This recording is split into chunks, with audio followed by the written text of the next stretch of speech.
ቀለሜ ዲቤት ጠርቶኛል እና አበበ ጉልላት እኔም በዚሁ አጋጣሚ ዲቤት መጥራት ፈልጋለሁኝ።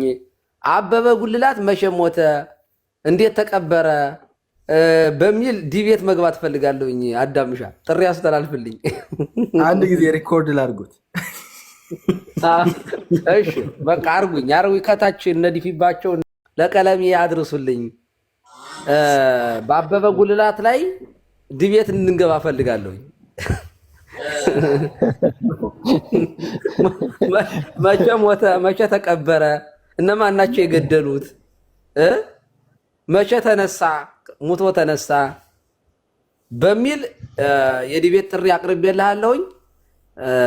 መቼም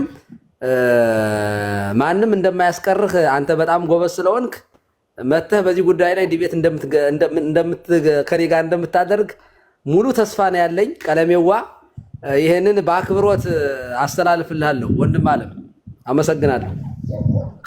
ከታርጉት ይሄንን ዲቤትማ 30-40 ሺህ ሰው ነው የሚከታተለው። ኦርቶዶክሳውያን በዚያ ቀን እንዳተኙ ተቀሳቀ። እኔ ግን እውነቴን ነው ከሱ ጋር ከገባሁኝ ይህንን ሳላነሰው አልቀርም። በታምር እንዴ በጣም እንዲያውም አንተናንም ቀሲስ በትረን አስቀምጬ ነው የምገባ። ሙቷል አልሞተም። ከዚያ ድምፁ ይከፈታል በኩል ልብን አስተውቆ ከዚያ በትረ ይነሳሉ። ሙት አስነሽ ተብዬ በቃ በዚያ ቀን በቃ ይጨበጨብልኛል ማለት ነው።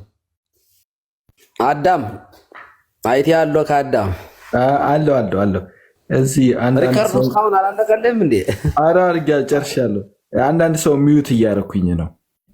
አላስፈላጊውን ሰዎች ተዋቸው፣ አትያቸው። ምን ችግር አለ? ምን ለካ ማስረጃም ተጠይቋል አሉ። የቅጥርና ያሬዶ የቅጥር ደብዳቤ ያላችሁ ወይ ከቤተ ክርስቲያን አጽፋችሁ አምጡ። በዚህ አጋጣሚ እኔ እጽፍላችኋለሁኝ። ምን ችግር አለ?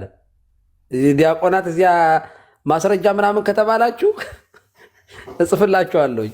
እሱ ማስረጃ የለውም እኮ ለሰው ማስረጃ የሚጠይቅ ሰው እኮ እሱ ማስረጃ ሲኖረው ነው። እና ዝም ብለው አይ ሳይሉት የቄስ ስም ጠርቶ ስልኩ ጋላ አሉ። ትናንትና ስልኩ እኔን ዲቤት ሲጠራ እጁ ላይ በጣም ጋለና ግሎ ስልክና አሰባስብለት እንግዛለት ተብሏል። ለማንኛውም ምዕመናን ተባበሩ። እናንተም ከዚህ ቀደም ብዙ ተባብራችኋል። ብዙ ተባብራችሁ አሳክማችሁታል። ወንድማችንን የ1 ዓመት በጀት ዘግታችኋል። አሁንም ቢሆን እንደዚህ አድርጉልን፣ ጥሪ እናስተላልፋለን። እንደዚያ ነው። ማርያም ሆን ብላ ነው እንደዚህ ታረግብን እያሉ እና ሲመጡ ፍንፍን ኤቢ ያሳዘነኝ። ኤቢ ገብቶ እኔ እንዲሁ ተመሳሳይ ነገር እንደዚህ ማለት አይደለም ምናምን እያለ ለማስታረቅ ኤቢ ወንድማችን ኤቢ ቢመለስ ነው የሚሻለው። አሁን እሱ እኮ እኛ ሰንበት ትምህርት ቤት ያደገ ነው፣ ሳይበስል ወጥቶ ምስኪን የተማሩት የሚመረምሩት እነዚህ ቴዎሎጂውን የሚያጠኑት ሰዎች አይ ቲንክ እዚህ ሎ በሆነ ከፕሮቴስታንት እነዚህ ሃይ ቸርች የሚባሉ ሉተራን፣ አንግሊካን ምናምን አሉና ወደዛ ነው እነሱ የሚሄዱት። ምክንያቱም ከነሱ ካወቁት እውቀት ከጥንት ቤተክርስቲያን እውቀት ከጣም ስታብሊሽድ ከሆነው ትራዲሽን የሚቃረን ነገር ስለሚኖር እሱን እነሱ መታገስ አይችሉም። እና ብዙዎቹ አሁን በዛ በፕሮቴስታንት እንትን ውስጥ ሰርክል ውስጥ ሆነው የሚያነቡት የሚመረምሩት በቴዎሎጂን በምንም የሚያጠኑት ወደ ሃይ ቸርቾች ወደ አንግሊካን ወደ ሉተራን እንደዚህ ይሄዳሉ። ከዛ ቀስ እያሉ ደግሞ እድሜ ከሰጣቸው ወደ ኦርቶዶክስ ምናምን ወደ ካቶሊክ እንደዚህ ይሄዳሉ፣ ይመለሳሉ። ትሬንዱም እንደዛ ኢንተርናሽናልም እኮ በዓለም ላይ ሲታይ እንደዛ ነው ትሬንዱ። እኔ ጴንጤቆስጣልን የማየው እንደ ጭድ እሳት ነው።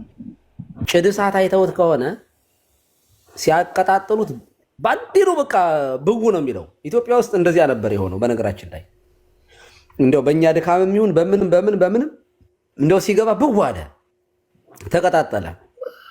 ወዲያው ግን በቃ የጭድ እሳት አይዳፈንም፣ ለነገ አይቀር የለውም። በቃ ብን ብሎ ነው የሚጠፋው። እግዚአብሔር ምስክሬ ነው። እኔ ማለት እንደ መጥፎ ነገር አትዩብኝ። ያው ትምህርቱ ስህተት ስለሆነ ምንም ጥያቄ የለውም። ይሄ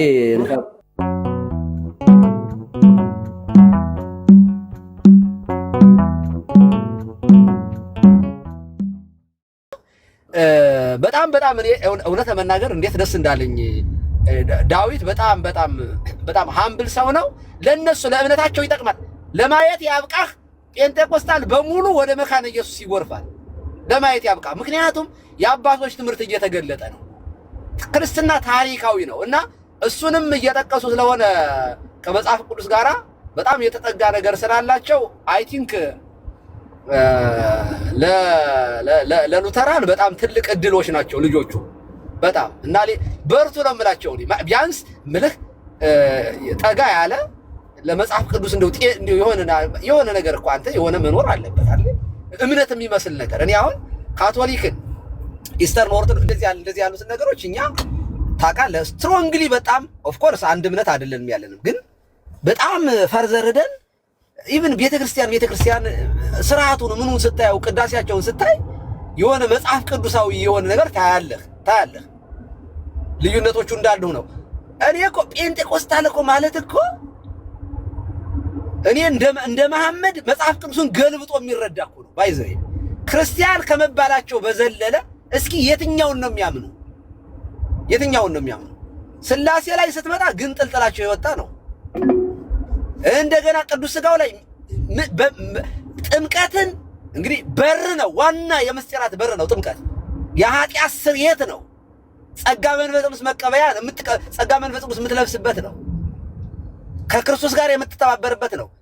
ቅዱስ ቁርባን የዘላለም ሕይወት ነው። የሕይወት ዛፍ ነው። የዘላለም ሕይወት ማግኛ ነው እና ይህንን ጥለህ ከዘላለም ሕይወት የወጣ መጽሐፍ ቅዱስና ክርስትና ምንድን ነው ታዲያ? የዘላለም ሕይወት የሌለው ዕፀ ሕይወት የሌለው ክርስትና አለ እንዴ ሲጀመር? እና በጣም እኔ በጣም ወድጄዋለሁኝ። ፍሩትፉል የሆነ ዲቤት ውይይት ነው ያደረጉት። በርቱ ነው የምላቸው። እኔ የእውነቴን ነው። በርቱ።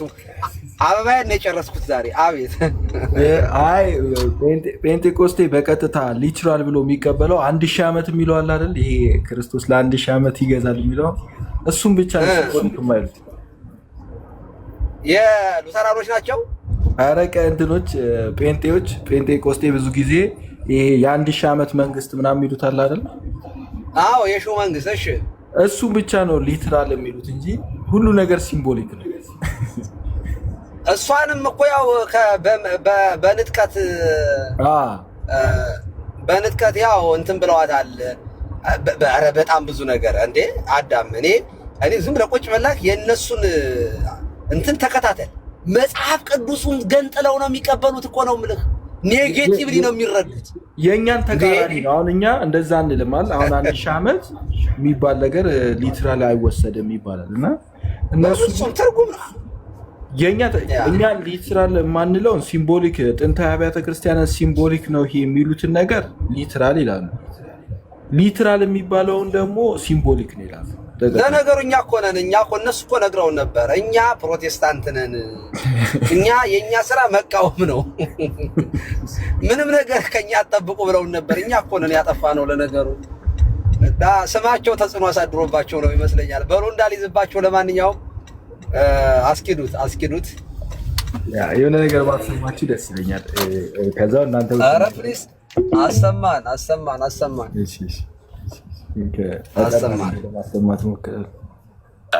For Christ's death was a sufficient and perfect sacrifice for the sin of the whole world. Therefore, it is to be repeated or continued by no work of man. ታዲያ ምንድነው እዚህ ጋር እንትን ያለ? ኦኬ የካቶሊኮችን ላምጣልህ አይደለ? ካውንስል ኦፍ ትሬንት ላይ ያለውን አይ የኛን አሁን የኔን ነው እኮ የጠየቀኝ አይደለ? የካቶሊክን ትወስዳለህ። የካቶሊክ ጋር ያለውን ልዩነት ላሳይ ነው። እሺ ኦኬ። ካቶሊክ ደግሞ እንደዚህ ይላል። If anyone says that the sacrifice of the mass is only as a sacrifice of praise and thanksgiving and not propitiatory, ሌት ሂም ቢ አናቴማ ይላል። ምን ማለቱ ነው? በአጭር ቃል ዴቪዬ ምናልባት እንትኑን ማስረዳት ካለብኝ አንተ በሪል ፕሬዘንስ ነው የምታምነው አይደል? ኦኬ። የካቶሊክ ምንድን ነው የእነሱ ሳክሪፋይ ማለት የእነሱ ዩካሪስት አወሳሰድ ምንድን ነው ታውቀዋለህ? ሜቶሲስ እኮ አልኩ። ሜቶሲስን ነው የሚጠቀሙት እኮ። ምን እያደረጉ ናቸው ያሉት? ሪሳክሪፋይሲንግ ነው አይደል? ይሄ መስዋዕትን ከመስዋዕት ጋር በማያያዝ ነው እየጠየቀኝ ያለው። አዎ ኦኬ። እኔ ከእሱ አንጻር አይደለም እያልኩ ያለሁት። ከእሱ አንጻር ሳይሆን ዴቪዬ እባክህ በጌታ ዴቭ፣ እኔ በምጠይቅ ጥያቄ ቅድም ወርጄ የሄድኩት ለዛ ነው። ስጠይቅም አሁን በስርዓት የምታውቀው ከሆነ መልስልኝ። አሁን አንተ ማስ የሚለውን ማለት የካቶሊክ ማስ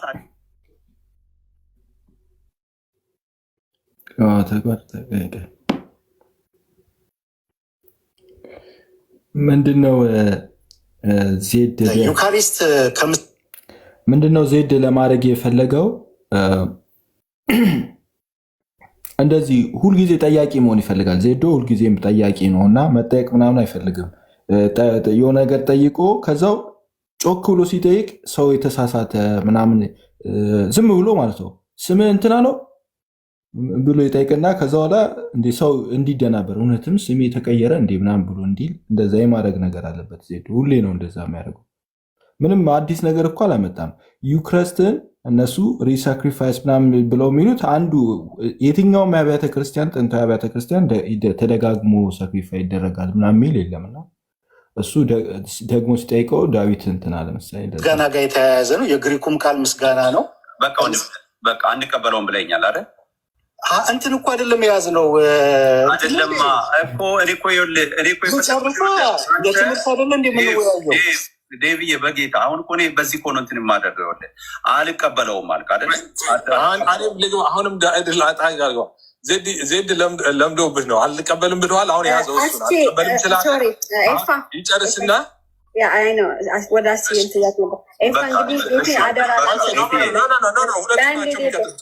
ዴቪዬ ምንድነው ሀሳብን ጨርስና በደምብ ሲጨርስ ጠብቅና አሁን ያለህን ያዘው። አልቀበልም ያለህን ያዘውና ዜድ ከዛ እሱ ላይ ተመስርተህ የምትናገረው ነገር ካለ ትቀጥላለህ እኮ። ግን እኔ የጠየኩት ጥያቄ እኮ በጣም አጭር ነበር። የጠየኩት ጥያቄ የሳክሪፋይስን ሀሳብ ወይም ደግሞ እቀበለዋለሁ ወይ? አዎ አልቀበልም እቀበላለሁ። በቃ እኔ እኮ ይጨርስ፣ ሀሳቡን ይጨርስ። እሱን ያድርግና መናገር የሚፈልገው ነገር ካለ ቀጥሎ ይናገር። ይናገርና ይጨርስ። ችግር የለውም። ችግር አለው? ችግር የለውም። ቢያስረዝምም ችግር የለውም።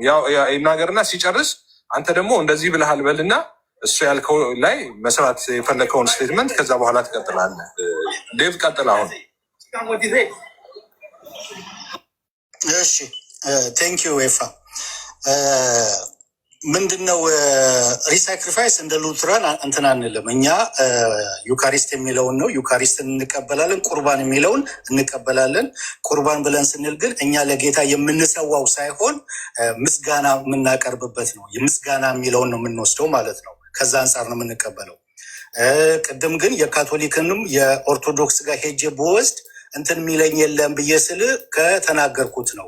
ከመጽሐፍ ቅዱስም አንጻር እኛ የምንቀበለውን አሁን ለምሳሌ በጌታ እራት ላይ ኢየሱስ ክርስቶስ በሚሰጥበት ሰዓት ይሄ ስጋዬ ነው እውነተኛው ስጋና እውነተኛ ደሙ ነው ብለው የሚያምኑት ለኃጢአት ስርየት ብለው ያምናሉ።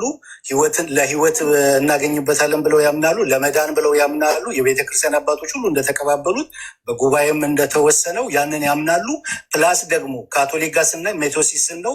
ኦርቶዶክስ እና የእኛን ደግሞ በምናይበሳ ሜታቦል የሚለውን ሲሪል የሚጠቀመው የግናሽየስ የሚጠቀመውን ነው የምንጠቀመው። የተለየ ነገር የለም። ከዛ አንጻር ነው ቅድም ያልኩት እንጂ አሁን አንዱን ነገር አሁን ለምሳሌ ትራንስብስታንሴሽን ይላሉ። አሁን ልዩነት አለን ያንን አይደለ? ከካቶሊክ ጋር እነሱ ትራንስብስታንሴሽን ይላሉ፣ እኛ ያንን አንቀበልም።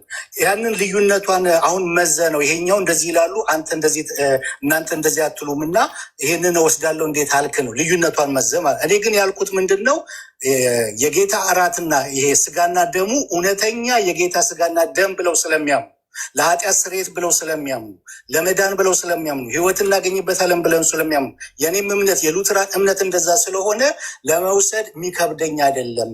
ከዛ አንጻር ነው ያልኩት ነው ያልኩት። እሺ እንግዲህ የሉተራን maintain the real presence but deny any notion that the Eucharist is an offering that re-sacrifice of Christ.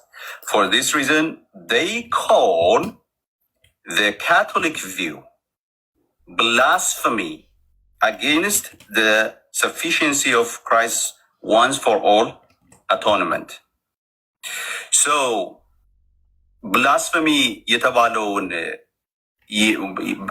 በአውግስበርግ ኮንፌሽን ማለት ነው ብላስፈሚ የሚል ሀሳብ የተቀመጠለትን የሪሳክሪፋይስ ወይም ደግሞ እነሱ ደግሞ በሪሳክሪፋይስ በሚለው ሀሳብ ውስጥ መጥቶ የማይቀበለው ሰው ውጉዝ ከማሪዮስ ወይም ደግሞ አናቴማይዝ ያደረጉትን በራሳቸው በኩል ማለት ነው ያደረጉትን ስርዓት እካፈላለሁ እያልክ ነው ዴቭ አይደል?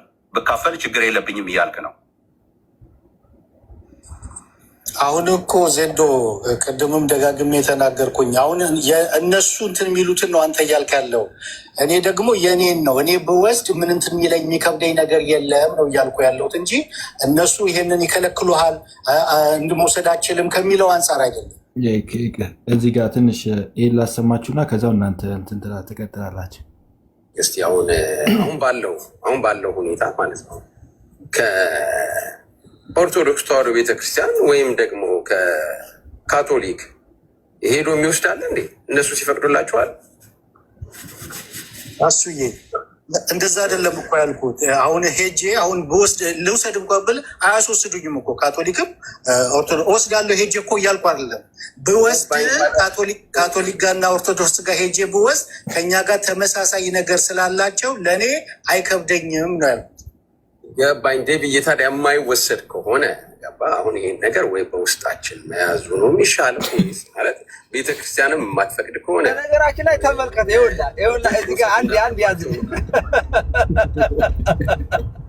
እነሱ እንትን ካላሉ እባካችሁ እምቢ በላቸው። ወይኔ እኔ ግን ማርያምን ዳዊትን እንደው ቆይ አገኘዋለሁ ይውል ሲ በውስጥ መስመር አገኘዋለሁ ዳዊትን አወራዋለሁ በደንብ እንዲበረቱ እና እኛን ሳያነሱ ግን በቃ ለማጣላት ኦን ፐርፐዝ እንዴት እንደሚሰሩ በቃ ስላፈነኝ ነው። በጣም ይቅርታ አድርጉልኝ። ይቀጥል። አይ እዚህ ጋር ነው በቃ በአጠቃላይ መምህር ሕዝቅኤል እንኳን ደህና መጡ፣ መምህር በረከት እንኳን ደህና መጡ። የሆነ ነገር ቢሉን ደስ ይለኛል። እዚህ ነገር ላይ ምን ይላሉ ከሰሙት ውይይቱ?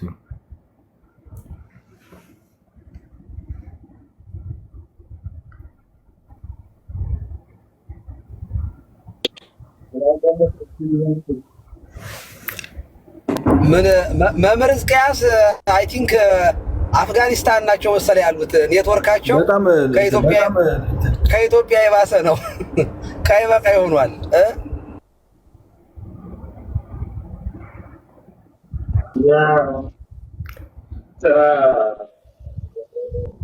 እንትን ብሏል ድምፆት ኔትወርክ ያለ ተጨምቋል።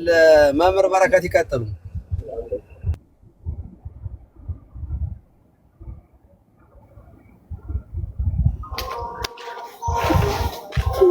የኛ ኔትወርክ ተሻለ ማለት ነው። ተለውጧል እኮ ሀገሩ። የእናንተ የኮሪደሩ ልማት ራሱ እኮ ኔትወርክ ሆኗል እኮ። እሱ ራሱ አትራክት ያደርጋል፣ ይስባል። ባይዘዌ መምህር በረከት አሜሪካ ውስጥ እኮ እንትን አዳዲስ እንትን የለም ኬብል ምናምን አይዘረጋም። አሮጌ ኬብል ኦኬ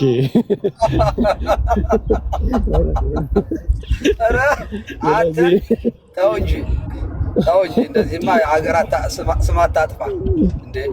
አይ ይሄ በእውነቱ ለእኛ ትልቅ ነገር ነው። ደህና አደራችሁ። ቀሲስ ይባርኩኝ። ሰላም ብያለሁ ሁላችሁንም። እግዚአብሔር ይባርክ። መምህራችን እንዴት አለው? ደህና ነን። እናንተ ገና ከትላንቱ ውይይት በኋላ ገና አልተኛችሁም፣ እኛ ተኝተን እየተነሳን ነው። እንደ ራሴን ወረረኝ እኮ የዳዊት እኮ ስብከት ራሴን ሁሉ ውርር ነው ያደረገኝ እኮ። አይ ዳዊት በጣም ጎበዝ ልጅ ነው፣ ደግሞም በጣም ሆነስት ነው። እኔ አሁን ሃይማኖት እኛ እግዚአብሔርን የሚፈራ እግዚአብሔርን የሚፈልግ ሰው ለያዘው ነገር እውነተኛ ሆኖ የሚያምንበትን ነገር በግልጽ መናገር በራሱ አንድ ትልቅ ኳሊቲ ነው። ብዙ እንደዚህ እንደ ብዙዎቹ ፖለቲካ የሚሰራ እንደው ፌክ ለሆነ አንድነት ብሎ እውነትን ኮምፕሮማይዝ የሚያደርግ ልጅ አይደለም። ብዙዎቹ ልጆች እንደዛ ናቸው። ነገራችን ላይ ሉተራን ላይ ጎበዞች ናቸው። የአባቶችን መጽሐፍት የሚያነቡ ናቸው። እነ ጆናታን ባለፈው እኛ ጋር ሲወያይ ነበረ እና ሌሎችም ልጆች የተሻለ የትራዲሽናል የሆነውን ነገር የማየት ነገር እናይባቸዋለን። በጣም ጥሩ ነገር ነው። እኔ እንደውም ቀሲስ አሁን እያሰብኩ ሉትራንን እኔ የማስባቸው በብሉይ ኪዳን ሰው ፎለን በሆነ ሁኔታ በነበረበት ዘመን እግዚአብሔርን የሚፈልጉ የተሻሉ ሰዎች ነበሩና 16ኛው ክፍለ ዘመን ላይ ደግሞ ሌላ ውድቀት ሌላ ኦሪጂናል ሲን ተከስቷል። ከዚያ ውስጥም ነው ግን ያ ፎለን የሆነ ስቴት ምንም በጣም ቢያስቸግራቸው ፈንቅሎ ለመውጣት ቢያስቸግር ግን እዚያ ውስጥ ነው የሚታገሉ ሰዎች አሉ። ከዛ አልፎ ማየት የሚፈልጉ ወደ ኋላ ማየት የሚፈልጉ ወደ ጥንታዊቷ ቤተክርስቲያን ማየት የሚፈልጉ ጥንታውያንን አብያተ ክርስቲያናት በጣም ፖዚቲቭ በሆነ መንገድ ማየት የሚፈልጉ የሚያዩ ሰዎች አሉና እነሱም በጣም ማበረታታት ይገባናል። አሁንም እየተደረገ ያለ ያው ነው። ቅድም እንዳሉት ቀሲስ ብዙዎቹ እነዚህ ፔንቴኮስታሎቹ እና ካልቪኒስቶቹ ወደ ሉተራን ቢሄዱ እንመክራለን። እኛ ወደኛ እስኪመጡ ድረስ ወደ ሉተራን ቢሄዱ እንመክራለን። ምክንያቱም ቅርብ ናቸው፣ ለመግባባትም በጣም ቅርብ ናቸው። በዓለም ላይ በጣም የተሻለ ዲያሎግ እየተደረገ ያለው ከነገራችን ላይ ከሉተራን ጋር ነው። እንደሚያውቁት ሌሎቻችሁም እንደምታውቁት ከኦርቶዶክስ አብያተ ክርስቲያናት ጋር ከኢስተርኖችም ጋር ብዙ ዲያሎጎች ይደረጋሉ፣ ከሉተራን ጋር ማለት ነው። ከካቶሊክ ቤተክርስቲያንም ጋር እንደዚሁ ዲያሎግ ተደርጎ በጀስቲፊኬሽን ጉዳይ እስከ መግባባት የደረሱበት ነገር አለ። ያው እሱኛ የኦርቶዶክስ እይታችን ክሪቲካል የሆነ እይታ ቢኖረንም ማለት ነው በዚያ ጉዳይ ላይ ግን ሉተራን ለምንድን ነው ከትራዲሽናል ቸርቾች ጋር ከኦርቶዶክሶችም ከካቶሊኮችም ጋር ዲያሎግ ማድረግ የቻሉት መግባባት የቻሉት ካል የሆነ ኢንተርፌስ አለን ማለት ነው። ለመወያየት የሚሆን ለመግባባት የሚሆን የተሻለ ኢንተርፌስ የተሻለ ገጽታ አለን ማለት ነው በመካከላችንና እኛ ሌሎችን ወደ ሉተራን ቢያንስ ወደ ሉተራን ወደ እነዚህ አንግሊካን እነዚህ ሃይ ቸርች የሚባሉት በፕሮቴስታንት የተሻለ ለመወያየት ከኦርቶዶክሳውያንም ከካቶሊኮችም ጋር ለመወያየት የሚሻሉ ናቸው እና ያንን ነው እያየን ያለ ነው። አሁንም ኦልሬዲ ሉተራን በእኛና በሌሎቹ መካከል እንደ ብሪጅ ለዲያሎግ ማለት ነው ለዲያሎግ እንደ ብሪጅ ሊሆኑ የሚችሉ ናቸው። ያው ምን ላይባቸው ጉዳዮች አሉ። ስቲል ኦሪጂናል ሲኖ እንዳለ ነው፣ ግን ለመወያየት የሚያስችል ነገር አለ ብዬ ነው ማምነው። ትላንት የሚያየሁት እሱን ነው። እኔ በትክክል መምህር እኔ የሚያየሁት እሱን ነገር ነው። እውነት ለመናገር ከልቤ ነው ማለት ውስጤ ላይ መምህር አይኖ እኛ ራሱ ይሄንን ስንል አዎ ለፖለቲካ አይመችም። የኔ ወሬ ራሱ ለፖለቲካ የሚመች አይደለም። እውነት ለመናገር ግን ፖዚቲቭ የሆነ እንትን ሊኖረን ይገባል እኮ ማለት የሆነ ሰዎች ማለት አልዳኑም ብለን የምናስባቸው ሊሆን ጠፍተዋል ብለን ለምናስባቸው እኮ የሆነ በር መኖር አለበት።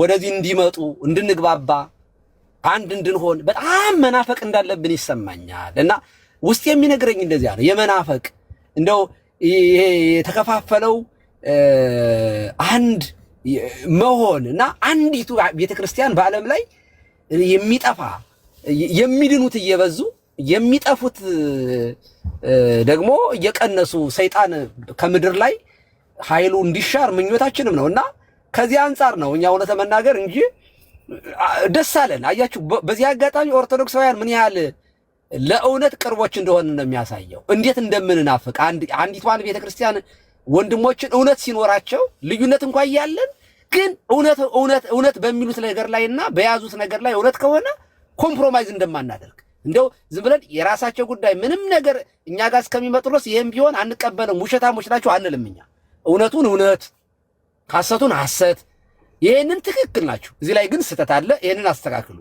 ማለት ጤነኛነት እንደሆነ ይሰማኛልና ኤግዛክትሊ መምህር አሁን ያነሱትን ሐሳብ የኛም ሐሳብ ሉተራን በጣም ቅርብ ናቸው። እኔ እኮ መጽሐፈ ስምምነትን ሳነበው እኮ በተለይ በጥምቀት ዙሪያ ላይ የሚገልጥባቸው ነገሮች በሙሉ ስናይ ኢቭን በቅዱሳን በምልጃ ላይ ራሱ ዲቴል እንግባ ካልን በጣም ሩቅ አይደሉም እውነት ለመናገርና ቅዱሳት ስዕላት ላይ ባለፈው ሲነሳ በዚህ ጉዳይ ላይ ትራዲሽናቸው ራሱ በጣም ብዙ ነገሮችን ያወራኝ ሰው አለና ጥሩ ነገር ነው።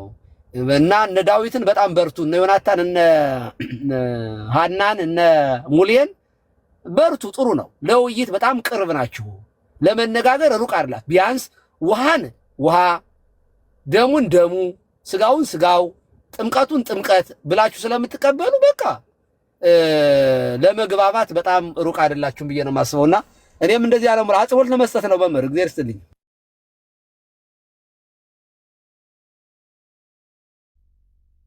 አዳም ፕሮግራም ምራ እንጂ። እሺ የዳዊት አርጊውመንት በጣም ትክክለኛ ነው። አሁን አንድ ሰው በስጋው ደግሞ ሚስጥረ ቁርባን ላይ እንደሚታወቀው ኢንቮኬሽን አለ። ኢንቮክ የሚደረጉ ጸሎቶች አሉ እና ምን አድርገው ተብሎ ነው የሚጸለይ?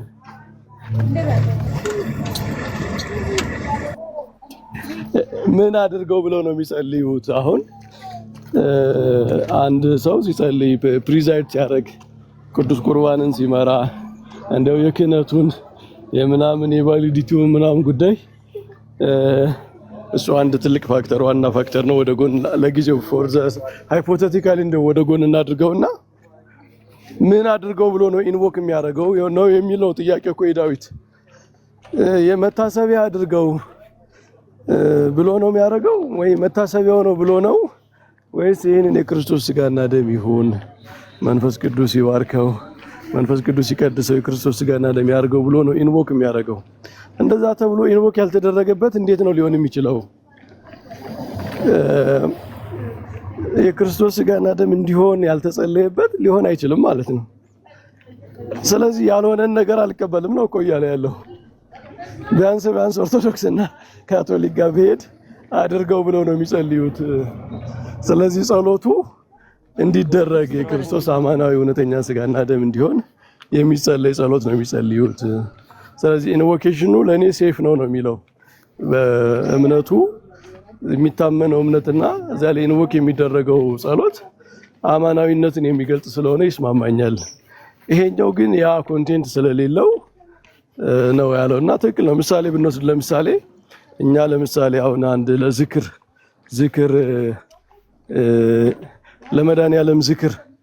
ለመድኃኔዓለም ዝክር ተብሎ ህብስት ተቆርሶ ቢሰጠን ስጋው ደሙ ነው ብለን አንቀበለው። ምንም በጤነኛ ካህን እንኳን የተባረከ ቢሆን ህብስት ዝክር ብሎ ነው ምንድነው የማህበሪ ዝክር ብሎ ነው የፈተተው እንጂ የክርስቶስ አማናዊን ስጋና ደም አድርገው ብሎ አይደለም ጸልዮ የፈተተው። ስለዚህ ካህኑ የሚጸልየው ጸሎት ኢንቮኬሽኑ ራሱ ኢምፖርታንት ነው ያለው ዳዊት። በጣም ጤነኛ አርጊውመንት እኮ ነው። አዎ መታሰቢያ ከሆነ ለምሳሌኛ የመድኃኔዓለም አንድ ሰው የመድኃኔዓለም ዳቦ ይዞ ቤተክርስቲያን ቢሄድ ዝክሩ ማንን ነው የሚዘክረው? የመድኃኔዓለም ስቅለቱን አስቦ መድኃኔዓለም ስላዳነኝ ዛሬ ቤዛዬ ስለ ኃጢአቴ የሞተበት ቀን ነው ብሎ ነው ሰው ዝክር የሚዘክረው። አይ እንጀራ ይዞ የሚሄደው የጴንጤቆስጣል የጌታ እራት ዝክር ማለት በቃ እንደ ዝክር ነው። ልክ እንደ ዝክር ነው። እኛ ግን ዝክርን በፍጹም ለንጽጽር እንኳን እናቀርበው አይደለም። የጌታ ስጋና ደም ይሄ ስጋው ነው፣ ይህ ደሙ ነው። ስለ ኃጢአት የታረደው በግ ነው። ስለዚህ የበጉን ስጋ የበግ ስጋ ነው የሚበላው እንጂ ሌላ ሊሆን አይችልም። እና እኔ እንደው አሁን ቢመጡ ራሱ እዚህ ጋር ቢገቡ ሉተራን ኢኩቫለንስ እንስራ ከተባለ የፔንቴኮስታሎቹ የጌታ እራት የኛ የመድኃኒዓለም ዝክር ማለት ነው። ኤግዛክትሊ እሱን ነው እኮ የምለው። ዝክር ማለት ነው የኛ ዝክር። አሁን በየበዓላቱ የምንዘክረው ዝክር እሱ ነው። ስለዚህ እኔ አሁን እዚህ ቢመጡ እርግጠኛ ነኝ ከሉተራን ጋራ ልንከራከር የምንችለው በጣም ያውም ደግሞ በጣም እንትን ሆነው አይከራከሩም። እርግጠኛ ነኝ በነገረ ቅዱሳን ያማልዳሉ አያማልዱ። እሱንም በቃ በጣም እየተገተረተሩ አይደለም የሚያወሩት። አይ እኛ እንደዚህ ነው የምንለው በጣም በተለሳለሰ ሁኔታ እና ከዛ በተረፈ ቅዱስ ቁርባን ላይ ጥምቀት ላይ መተው በፍጹም ሊከራከሩ አይችሉም። በጣም ተመችቷቸው ነው። እኔ አሁን እነሱ በቅዱስ ቁርባን ላይ በሚያስተምሩት ትምህርት አይኮሰኩሰኝም። እንዴ ጥምቀት የኃጢአት ስርየት ነው ካሉ፣ ጸጋ መንፈስ ቅዱስ እንቀበልበታለን ካሉ፣ እንዴ ለዳግም ልደት ካሉ፣ ዮሐንስ ወንጌል ምዕራፍ 5 ቅድም እኮ ሲከራከሩ 3 ሲሉ ከነበረ እናንተ ስላላችሁት ይሄ ትክክል አይደለም ልላችሁ አልችልም። እኔ የምለው ኦኬ ወደ ተለያየንበት ጉዳይ ነው እናውራ እምላችሁ። በቃ በተለያየንበት ጉዳይ ላይ በክህነቱ ላይ በምኑ ላይ ማውራት እንችላለን ነው እምላቸው እና ጥሩ ነገር ነው ያላቸው ለማለት ነው።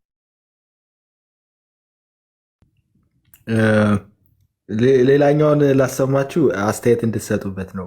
ብዙ ጊዜ ከዚህ በፊትም እኛ መምህር በረከት እንትን ቢሉት ደስ ይለኛል። ከዚህ በፊት ይሄ ልጅ እንደዚህ ጥያቄ ጠይቀውት ነበር የሚያስታውስ ከሆነ ኖራቸው የቤተሰቦቻ ምንድን ነው የባሪያዎቻቸው ልጆች ይኖራሉ ብለን እናምናለን። በአዲስ ኪዳንም በምናይበት ሰዓት ማለት ነው። ህፃናቶች የሉም ታሪክ በምናይበት ቴዎሎጂ አደንቃለሁ፣ አከብረዋለሁ። አደሴም ታይም ግን ኤክስፕሊሲትሊ መጽሐፍ ቅዱስ ላይ ያለና በመጽሐፍ ቅዱስ ፕሪስክራይብ የተደረገ ነገር ነው ብዬ ስለማላምን የህፃናት ጥምቀትን መጽሐፍ ቅዱሳዊ ስትሪክትሊ መጽሐፍ ቅዱሳዊ ነው ብዬ አላምንም። ዴቭ መመለስ ትችላለህ። ኦኬ እንደ ሉትራን እኛ የህፃናት ጥምቀት መጽሐፍ ቅዱሳዊም ነው ትራዲሽንም ነው ብለን እናምናለን። ከትራዲሽን በምንነሳበት ሰዓት ኦሪገን በሮሜ ኮመንታሪው ላይ የህፃናትን ጥምቀት በትራዲሽን ከሐዋርያቶቹ ተቀብለናል ይላል። ኮመንታሪው ላይ ማለት ነው። እንዳለ የቤተ ክርስቲያንም ታሪክ በምናይበት ሰዓት አይሰማም እንዴ? ድምፅ ምናምን ይሰማል። ይህንን የህፃናት ጥምቀትን እየተቃወመ አናይም። ተርቱሊያን ትንሽ ብታዘገዩቸው ይሻላል የሚል ከሰጠው ነገር ውጭ ተከታታይ የሆነ ነገር አለ። እንደገናም ደግሞ በካርቴጅ ጉባኤ ላይ ህፃናትን ከእግዚአብሔር ጸጋ ልንከለክላቸው አይገባም የሚል ጸድቋል። ኦኬ ይሄ ከትራዲሽን እና ከቸርች ፋዘር እና ከጉባኤ አንጻር ነው። ከመጽሐፍ ቅዱስ አንጻር በምናይበት ሰዓት አንደኛ ቆሮንቶስ 10:2 ምን ልናደርገው ነው? አንደኛ ቆሮንቶስ 10:2 ስለ ጥምቀት ተናግሯል ጳውሎስ። እስራኤሎች በባህር ሲሻገሩ ከሙሴ ጋር የተባበሩ ዘንድ ተጠመቁ፣ በኤርትራ ባህር ተጠመቁ ይላል። እዛ የተጠመቁት ውስጥ ህፃናቶች የሉም ወይ ስንል ዘጸአት ላይ በምንሄድበት ሰዓት ህፃናቶችም እንደነበሩ ተጽፎልን። ስለዚህ ህፃናቶችም አሉ። ብሉይ ኪዳንም አዲስ ኪዳንም መጽሐፍ ቅዱስ ሆል መጽሐፍ ቅዱስ ስለሆነ የምንቀበለው ብሉይ ኪዳን ላይ ሙሴን የተባበሩ ዘንድ የተጠመቁት ውስጥ ህፃናቶች አሉ። በአዲስ ኪዳንን በምናይበት ሰዓት ከነ ቤተሰቦቻቸው ተጠመቁ የሚለውን ቤተሰብ የሚለውን ዲፋይን በሚደረግበት ሰዓት ሆል ፋሚሊ የራሳቸው ልጅ እንኳን ባይኖራቸው የባሪያ ይኖራቸዋል። በዛ ዘመን የባሪያ ልጆች ይኖራሉ። ልክ በሳራና በአብርሃም ቤት ግርዘትን በሚያከናውኑበት ሰዓት የባሪያዎቹ ልጆች በሙሉ ወንድ ልጆች እንደተገረዙ ሁሉ እንዲሁም ከነዚህ ሁሉ ቤተሰቦች ውስጥ የራሳቸው ልጅ እንኳን ባይኖራቸው የቤተሰቦች ምንድን ነው የባሪያዎቻቸው ልጆች ይኖራሉ ብለን እናምናለን። በአዲስ ኪዳንን በምናይበት ሰዓት ማለት ነው። ነገር ግን ህፃናትን በስፔሲፊክሊ የሚጠቅስ ክፍል አምጣ ከተባለ አንደኛ ቆሮንቶስ 10:2 እጠቅሳለሁ ከዘጸአት 12 ጋር አያይዤ ማለት ነው። እሺ የሁለታችሁንም ሰምተናል። አሁን እዚሁ ለዴቭ ጥያቄ አልተፈጠረብኝ ያነሳው የመጽሐፍ ቅዱስ ክፍል እኔም እሺ እኔ ቃልዬ መቀጠል ከፈለክ ይህንን 10:2 በቤተክርስቲያን ታሪክ ውስጥ ይህንን ለህፃናት ጥምቀት የተጠቀመ ማን ነው ዴቭ? እንደዚህ ይሄ አንድ የለመደው እንትን አለ እንደዚህ። በነገራችን ላይ አሁን እነሱ አባቶችን አይቀበሉም እኮ ሲጀመር። ይኸው ልክ መጽሐፍ ቅዱስ በጣም ጥሩ ማብራሪያ ነው። በነገራችን ላይ የኛ እዚህ አንደኛ ቆሮንቶስ ምዕራፍ 10 ያለውን እኛ ጥምቀት 8 ወገን ነው፣ 4ቱ ምሳሌ 4ቱ አማናዊ ብለን 4ቱ ምሳሌ ሙሴ አጥመቀውን በባህር በደመና የሚለው በደመናው ባህር የሚለውን ምሳሌ ነው በብሉይ ኪዳን የነበረ ለምን ለሐዲሱ ኪዳን ምሳሌ ነው ብለን ያ የተጠመቁበትን በሐዲስ ኪዳን ለምንጠመቅ ራሳችን የምንሰጠው ነው። ዳዊት ኤግዛክትሊ ያብራራው። ታዲያ ስለ ጥምቀት አባቶችን ምንም እነ ኦሪገንን እኛ ባንቀበልም ግን ኦሪገን ራሱ የራሱ የሆነ የተወገዘበት ከሞተ ከ200 ምናምን ዓመት በኋላ ነው የተወገዘበት። ይሄንን ጥምቀት እንዲህ አልክ ተብሎ አይደለም። በጥምቀት ጉዳይ ላይ ለምን እንዲህ አለ ተብሎ አይደለም የተወገዘው፣ በሌላ ነው። የሞንታኔስ ነው ምናምን ብቻ ብዙ ነገሮች ሰይጣንም ቢሆን ይድናል በመጨረሻው ዘመን እንደዚህ የሚል ትምህርቶች ስላስተማረ ተወግዟል። አሁን ምን አመጡ? እዚህ ጋር መጡ። የዮሐንስ ወንጌል ምዕራፍ 3ን የቤተ ክርስቲያን አባቶችን ምን ብለው ተረጎሙት ብለው መጠየቅ አይፈልጉም ጴንጤቆስጣሎች። አሁን ለነሱ ሲመቻቸው ግን የቤተ ክርስቲያን አባቶች ማን አለ ብለው ያመጣሉ። በጣም እንደዚህ ያለ በነገራችን ላይ ህመም አይደለም፣ ህመም ነው። በጣም የሚያሳዝን ነው።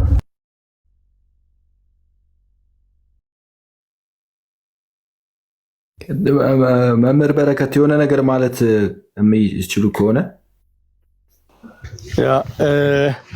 የዳዊት ነገር በጣም ጤነኛ ነው አሁንም። ምክንያቱም ጥምቀትን ያህል ነገር መጽሐፍ ቅዱሳዊ ካልሆነ ለምንድን ነው ችግር የለብኝም የሚባለው? የህፃናት ጥምቀት መጽሐፍ ቅዱሳዊ አይደለም ግን እኔ ምንም ተቃውሞ የለኝም አይባልም። ምክንያቱም ጥምቀት እኮ የሆነ አንድ በጣም ትሪቪያል የሆነ ነገር አይደለም። ሰው ክርስቲያን የሚሆንበት ወደ ክርስትና ህብረት የሚገባበት በመጀመሪያው ቀን ቅዱስ ጴጥሮስ በሰበከበት ቀን 3000 ሰዎች ለምን አጠመቀ? 3000 ሰዎች ማጥመቅ እኮ በጣም አድካሚ ነው። ዝም ብሎ የሆነ ቀላል ነገር አይደለም። ጥምቀት በጣም ኢሴንሻል ነገር ነው። በእንደዚህ አይነት ነገር ላይ መጽሐፍ ቅዱሳዊ ባይሆንም ችግር የለብኝም ተብሎ ማለፍ በራሱ አንደኛ ነገሩን በጣም ማቅለል ነው። ሁለተኛ ከሶላ ስክሪፕቸር ጋርስ እንዴት ይሄዳል? መጽሐፍ ቅዱሳዊ ባይሆንም ችግር የለውም ይሄ እና ሌሎቹ ለምንድን ነው የሚቃወሙን ታዲያ? በቅዱሳን ምልጃ በኢንቮኬሽን ኦፍ ሴንትስ ወደ ቅዱሳን ምልጃን በመጠየቅ በእነዚህ በመሳሰሉ ነገሮች ቀጥታ የመጽሐፍ ቅዱስ ጥቅስ አንጡ ካልሆነ አንቀበልም ለምን ይሉናል? በዚህ ለምን አያዩትም ያንንስ ብለን እንጠይቃለን። እና ይሄ የደብል ስታንዳርድ ነው። አንደኛ ከራሳቸው ፕሪንሲፕል ጋርም አይሄድም። መጽሐፍ ቅዱሳዊ መሰረት የሌለው ነገር ከሆነ እንዲህ አይነት በጣም ሁሉም ክርስቲያን የሚፈጽመውን ነገር መጽሐፍ ቅዱሳዊም ባይሆን ችግር የለብኝም ትራዲሽናል ስለሆነ ብሎ ማለፍ እነሱ ጋር እንዴት ነው ኮሄረንት የሚሆነው ከአካሄዳቸው ጋር? የዴቭ ይልቅስ ትክክል ነው። ትራዲሽናል የሆነ ነገር ሁሉ በጥንቷ ቤተክርስቲያን በዩኒቨርሳሊ የሚታወቅ ትራዲሽን ከሆነ ቀጥታ የመጽሐፍ ቅዱስ ጥቅስ እንኳን በጣም ኤክስፕሊሲት የሆነ ትእዛዝ እንኳን ባይገኝለት ለጥምቀት እያልኩ አይደለም፣ ለጥምቀት መጽሐፍ ቅዱሳዊ ነው፣ ግን ባይገኝለት እንኳን ኢምፕሊሲትሊ መጽሐፍ ቅዱሳዊ ድጋፍ አለው ማለት ነው።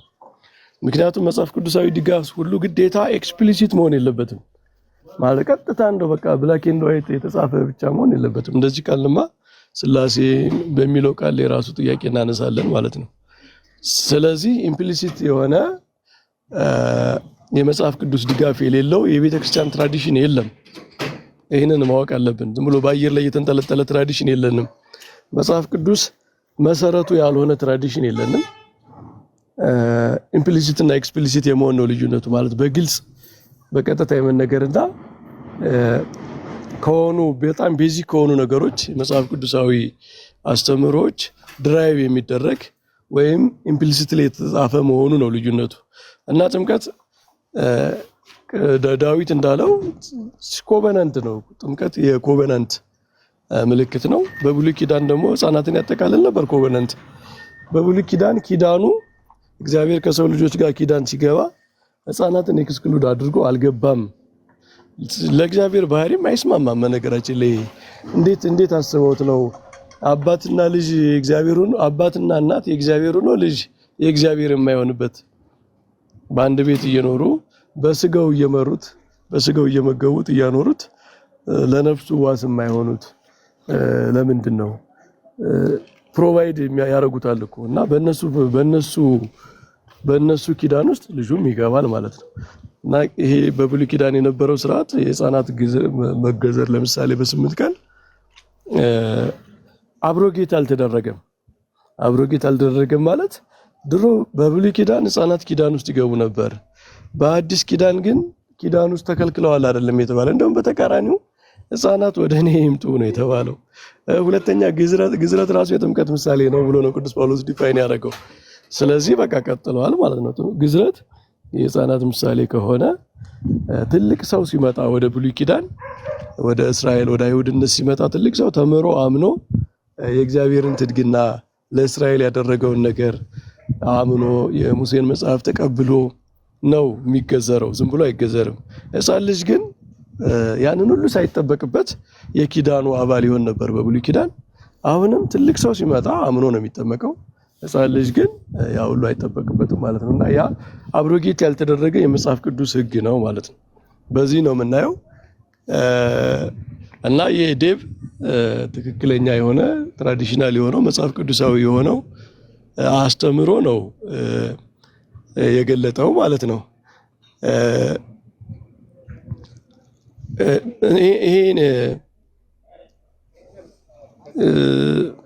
ይሄንን ካልተቀበልን ግን ትራዲሽናል ነው። አይ ጥምቀት ትራዲሽናል ስለሆነ የጥንት ቤተክርስቲያን ታደርገው ስለነበረ ኦኬ እንቀበለው፣ ግን መጽሐፍ ቅዱሳዊ አይደለም የሚል ሰው ካለ ስለዚህ መጽሐፍ ቅዱሳዊ ያልሆነ ትራዲሽንን ይቀበላሉ ማለት ነው። ሌሎች ትራዲሽኖችም ጋር ይመጣል ማለት ነው። ሁለተኛ ቃሌ ቅድም አንተ ያነሳው ይሄንን ጥቅስ ለጥምቀት ብሎ የተረጎመ ጥንታዊ አባት አለ ወይ የሚሉ አካሄዳለቻቸው። አንዳንድ ጥቅሶች በጣም ሪፊዩት ማድረግ የሚከብዱ ሲሆኑ ፓትሪስቲክ ኤቪደንስ ይፈለግላቸዋል ማለት ነው።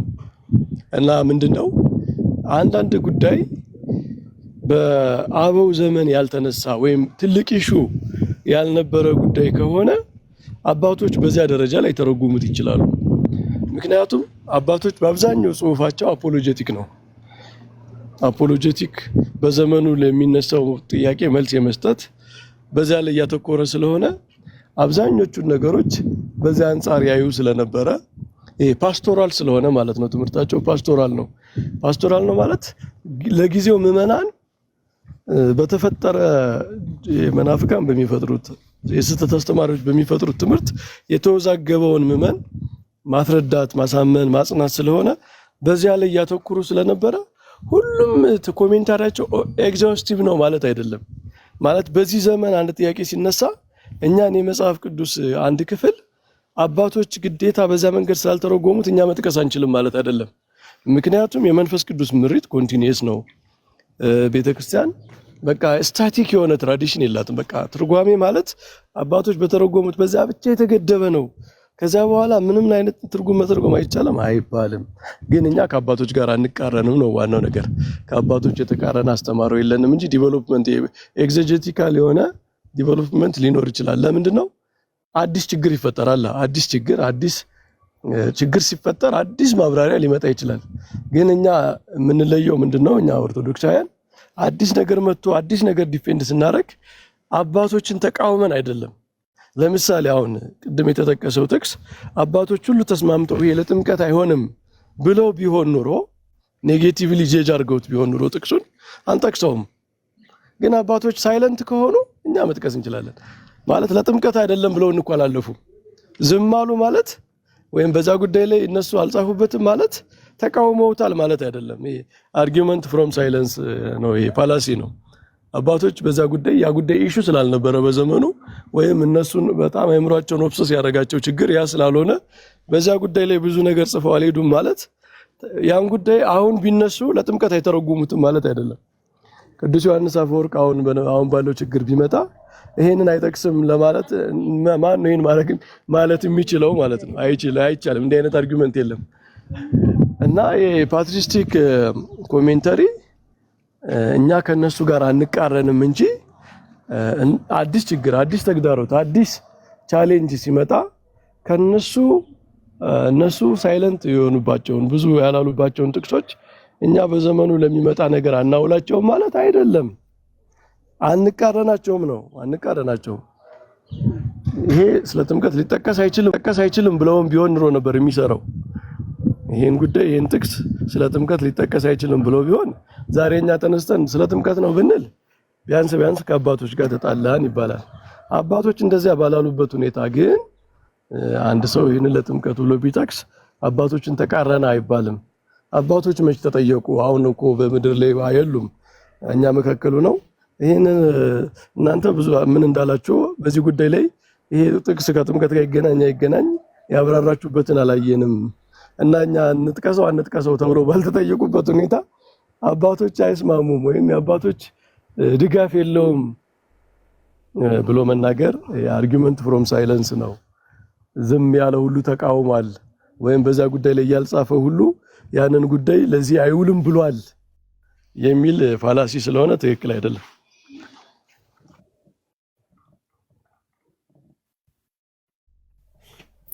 ይሄ እንትን የተለመደ ነው። 2-3 ጊዜ እርሱም ጋር ጠቅሶት ነበር ልጁ አሁን የጠየቀው ልጅ። በጣም ገርሞኝ በጣም ያሰገኝ ላሰማችሁና እኔ አንተን አልጠይቁም። ቃሌንና አንተን ከአንዳንድ ሁለታችሁን አድርጌ ነው የጠይቁት እንጂ ለአንተ ለብቻ አልጠይቁም። አንድ ጥያቄ ነው የጠይቁት። አልተቆራረጥንም። ያንቺን ይመልስ እንጂ እስካሁን ቤተክርስቲያን እዚህ ጋር ለምን ይታጠፋል? ይመልስ እንጂ ቃሌ እንዴ ይህንን ለህፃናት ጥምቀት የተጠቀመ ማን ነው የሚለውን ጥያቄ ቃሌ የቤተ ክርስቲያን አባቶችን እንትን ማድረግ ያስፈልጋል፣ ማየት ያስፈልጋል። ይሄ በአጭር ጊዜ እንትን ብዬ እንትን ምልህ አይደለም። ይሄ ማየት ያስፈልጋል። ይህን ነገር ለህፃናት ጥምቀት የተጠቀመ አባት ማን ነው የሚለውን ማገላበጥን ይጠይቃል። ኮንፌሽናችን ግን ያስቀምጡ ዮሐንስ አፈወርቅ ምናልባት የእሱ ኮመንተር እያየህ ደቢ ጨርስ። አይ ቲንክ 30 ደቂቃ ነው ያለኝ። እሺ በ30 ደቂቃ እናጠቃልል ፕሊስ። 30 ደቂቃ ብዙ ነው፣ በቂ ነው።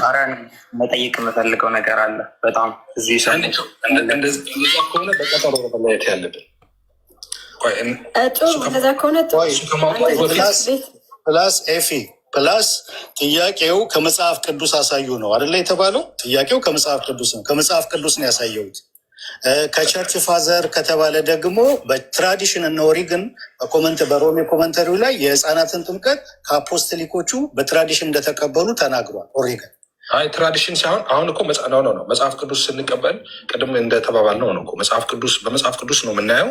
አሁን የምታሳየው እኮ እንትና እንደዚህ ብለዋል አይደለም። እንትና ከመጽሐፍ ቅዱስማ አሳየውኝ እኮ 1 ቆሮንቶስ 10:2 ከዘጸአት ምዕራፍ 12 ጋር እያይዘን ስናየው በኤርትራ ባህር ከተጠመቁት ውስጥ ህፃናቶች አሉበት ብዬ አሳይቻለሁ። አሁን ቆይ ይህንን ነገር ትንሽ እንትን ላድርገው። ዴቫዬ እሱን አሁን ያነሳው ቅድም ዴቭን ኤፊ እንትን እያልከው ነበር። ከኮንሰንሰስ ፓትራም አንጻር እየጠየቅከው ነበር። በጣም ቫሊድ ጥያቄ ነው የጠየቅከው። እንትን ምንድን ነው ይሄ ሌላ ስሙ ጠፋብኝ። ኮንሰንሰስ ፓትረም ግን እየጠየቅከው ነበር። ስለዚህ አሁን አንተ የሚያወራው ነገር የምን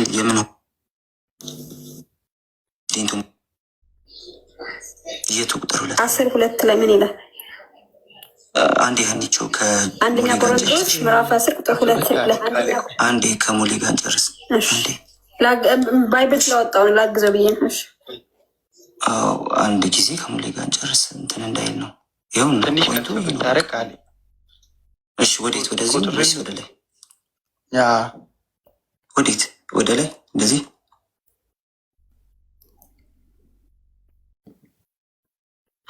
መንፈሳዊውን ምግብና መጠጥ ጠጡ አለ። ከዛ ፎር ዜ ድራንክ ኦፍ ስፒሪቹዋል ሮክ ከዛ አለት ነው የጠጡት አለ። ሲምፕሊ ጥቅሱን እያነበበው ነው እዚህ ጋር። ከዛ ሀው ቢ ሞስት ኦፍ ዘም ጋድ ዊል ኖት ፕሊዝድ አለ። ሲምፕሊ ጥቅሱን ከእነሱ ግን በሚበዙት አልተደሰተም እግዚአብሔር ነው። ኤንድ ዴርፎር ሴይስ he these things to point out that as they were nothing profited by the enjoyment so great gift በእነዚህ ታላላቅ ጊፍቶች ራሱ ምን አልሆኑ ማለት አልተጠቀሙባቸውም ማለት so neither this by obtaining baptism and partaking spiritual mysteries except they go to on and show for a life worthy of this grace. Wherefore also he introduces the types of both of baptism and the mysteries. ስለዚህ ስለ ጥምቀትና ስለ ምስጢራት ስለ ሁሉም ታይፕስ እየተናገረ ነው አለ። ሲምፕሊ ስለ ጥምቀት የሚለውን ሀሳብ ይዛል። በት what is they were baptized into Moses ከሙሴ ጋር ተጠመቁ ማለት ነው። ልክ እንደኛ our belief in Christ and his resurrection are baptized።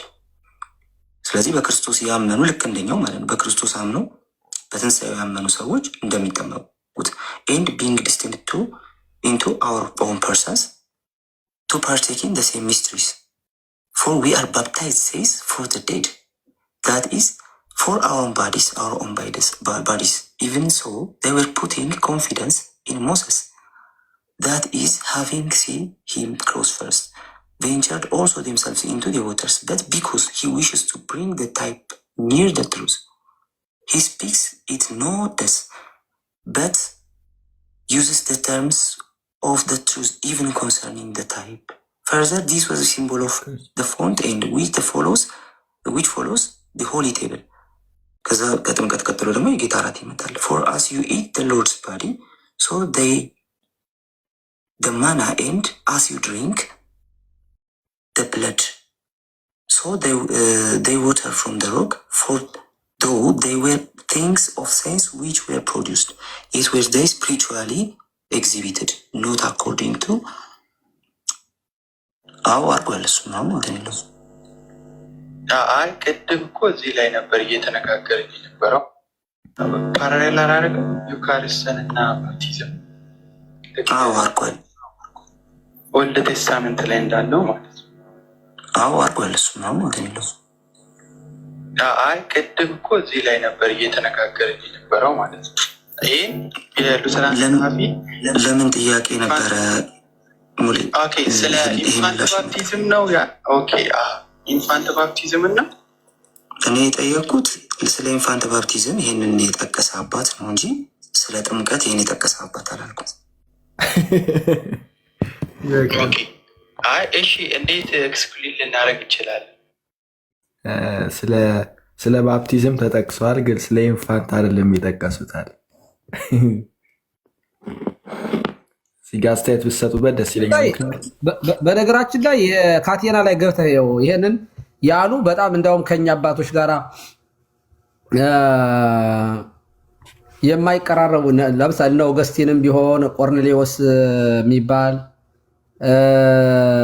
እና ማን ነው ይሄ ደግሞ ሌላ በቀጥታ ስለ ጥምቀት እየተናገራለ ማን ነው? ምን ነው ገናዲየስ ነው። ገናዲየስ የቁስጥንጥንያ የሚል አለ። ቁስጥንጥንያው የሚል አሁን እሱ ቃል የኛ አባት አይመስለኝም። ይሄን አባት በ471 የነበረ ነው። እኔ አላውቀውም ብቻ እና ይሄ ሰው ራሱ ግብፃውያን ከዚያ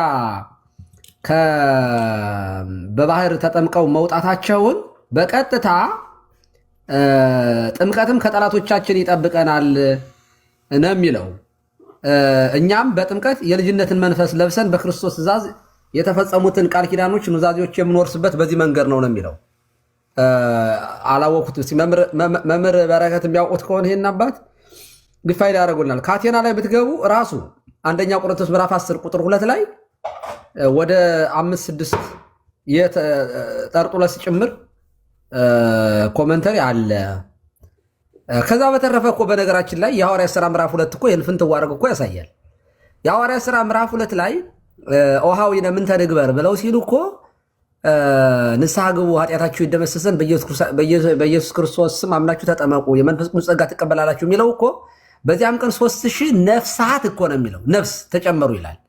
እንግዲህ የሕፃንም ነፍስ የአዋቂም ነፍስ አንድ ነው በነገራችን ላይ እና በቤተሰብ መጠመቅ የእስጢፋኖስ ቤተሰብ ተብሎ በሌሎችም የሌሎችም ቤተሰብ ተጠምቋል። ከዚህም በላይ ደግሞ እውነት ለመናገር በኦሪቱ የሚያሳየው ግዝረቱ ራሱ እንነጋገር ከተባለ ቅድም የአብርሃም ቅድመ ምድር በረከት ያብራሩትን ቀኑ ጭምር እኮ እኛ እኮ ኦሪት ዘሌዋውያን ምዕራፍ 12 ላይ እኮ ወንዶች በ40 ቀን ሴቶች በ80 ቀን ወደ ቤተ መቅደስ እንዲገቡ የሚደረግበት ራሱ ብዙ ነገሮች መጽሐፍ ቅዱሳዊ መነሻ እንዳላቸው የሚያሳይ ነገር ነውና ህፃናት አንደኛ ቅድመ ምድር በረከት ሲናገሩ ነበር። አባቶች እኮ እንደዚህ ያለ ህፃናት መጠመቅ የለባቸውም የሚል ዲቤት ክርክር ቢነሳ አባቶች ኢሹ ሆኖ ብዙ ነገር ሊጽፉበት ይችላሉ። ኢሹ ያልሆነን ጉዳይ በዚያ ዘመን እኮ ያከራካሪ አልነበረም። ጥምቀት በውሃ እንደሆነ ግልጽ ያለ ነገር ነው። በሐዋርያት ጌታም ሲያስተምራቸው በምንድን ነው የምናጠምቀው ብለው አልጠየቁም። ሐዋርያት ራሱ ጥምቀት ያመነ የተጠመቀ ይድናል ሲላቸው በምን እናጥምቅ እንደው በቃልህ ነው የምናጠምቀው ወይስ በውሃ ነው ብለው አልጠየቁም። ግልጽ ነው ጥምቀት ምን እንደሆነ። ቢያንስ የንስሐ ጥምቀት የዮሐንስን ጥምቀት ያውቃሉ።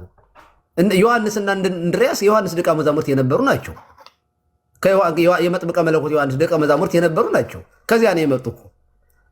ስለ ጥምቀት ሐዋርያት ምንም አይነት እንትና ጥርጣሬም አልነበራቸውም፣ አድርገውታል። ደግሞ ፕራክቲካሊ ጽኑ ሀገረ ኢየሩሳሌም እስከተለብሱ ኃይለ ማርያም ካላቸው በኋላ እኮ በበዓለ ሃምሳ መንፈስ ቅዱስ ሲወርድ ምን እናደርግ ሲሏቸው ዋናው ነገር መጠመቅ ነው፣ ከኃጢአት የሚያነጻው እሱ ነው ብለው እኮ አጠመቁ እኮ። እና ይሄ ግልጽ በሆነበት ጉዳይ ላይ ክርክር በሌለበት ጥምቀት አያድንም የሚል እንደ ጴንጤ ያለ ቢነሳ ኑሮ እርግጠኛ ነኝ በደንብ ከየት የመጣህ በሽተኛ ነህ ነበር የሚሉት። በእውነት ለመናገር ያው እነሱ በሽተኛ ነህ ብለው አይሉም። በዚህ በኩል ገለጻ ነው ይሄ፣ በእኔ ትሆን ነው። እና ይሄ ኑፋቄ ነው፣ እውነት ለመናገር ኑፋቄ ነው፣ ምንፍቅና ነው። ይህን እንደዚያም ሆኖ አንደኛ ቆሮንቶስን ስለ ጥምቀት እንደሆነ ብዙዎች አስተምረዋል ለማለት ነው። ገብተው ይዩት። ቴንኪው አዳምዬ። ግን እኮ በርደኑ ራሱ ማለኝ ነው መሆን ያለበት። ይሄ ህፃናትን ኤክስክሉድ ያደርጋል ብሎ ማሳየት ያለበት እኮ ኤክስክሉድ ያደርጋል ያለው ነው። አንዳንድ ጊዜ ምንድነው ይሄ በርደኑን ቀድመው ይገፉታል እና በዚህ በብሉይ ኪዳን ሙሴን የተባበሩት በደመና የተጠመቁት ህፃናትም ትልቆችም ከሆኑ ጥምቀት ደግሞ የዛ ምሳሌ ከሆነ በርደን ያለበት አሁን ግን በአዲስ ኪዳን ህፃናት ወጥተዋል ብሎ የማሳየት በርደን ያለበት እኮ ወጥተዋል ያለ ነው። በስታቱስ ኮ ያለ ያንን እንትኑን ቀጣይነቱን ያመነው ሰው አይደለም በርደኑ የሚኖርበት። በርደኑ የሚኖርበት የተቀየረ ነገር አለ ያለው ሰው ነው። በተገኘው ነበሩ ለዚህ መመለስ የነበረባቸው ህፃናትን ለምንድን ነው የማታጠምቁት? ማን አታጥምቁ ብሎ ነው?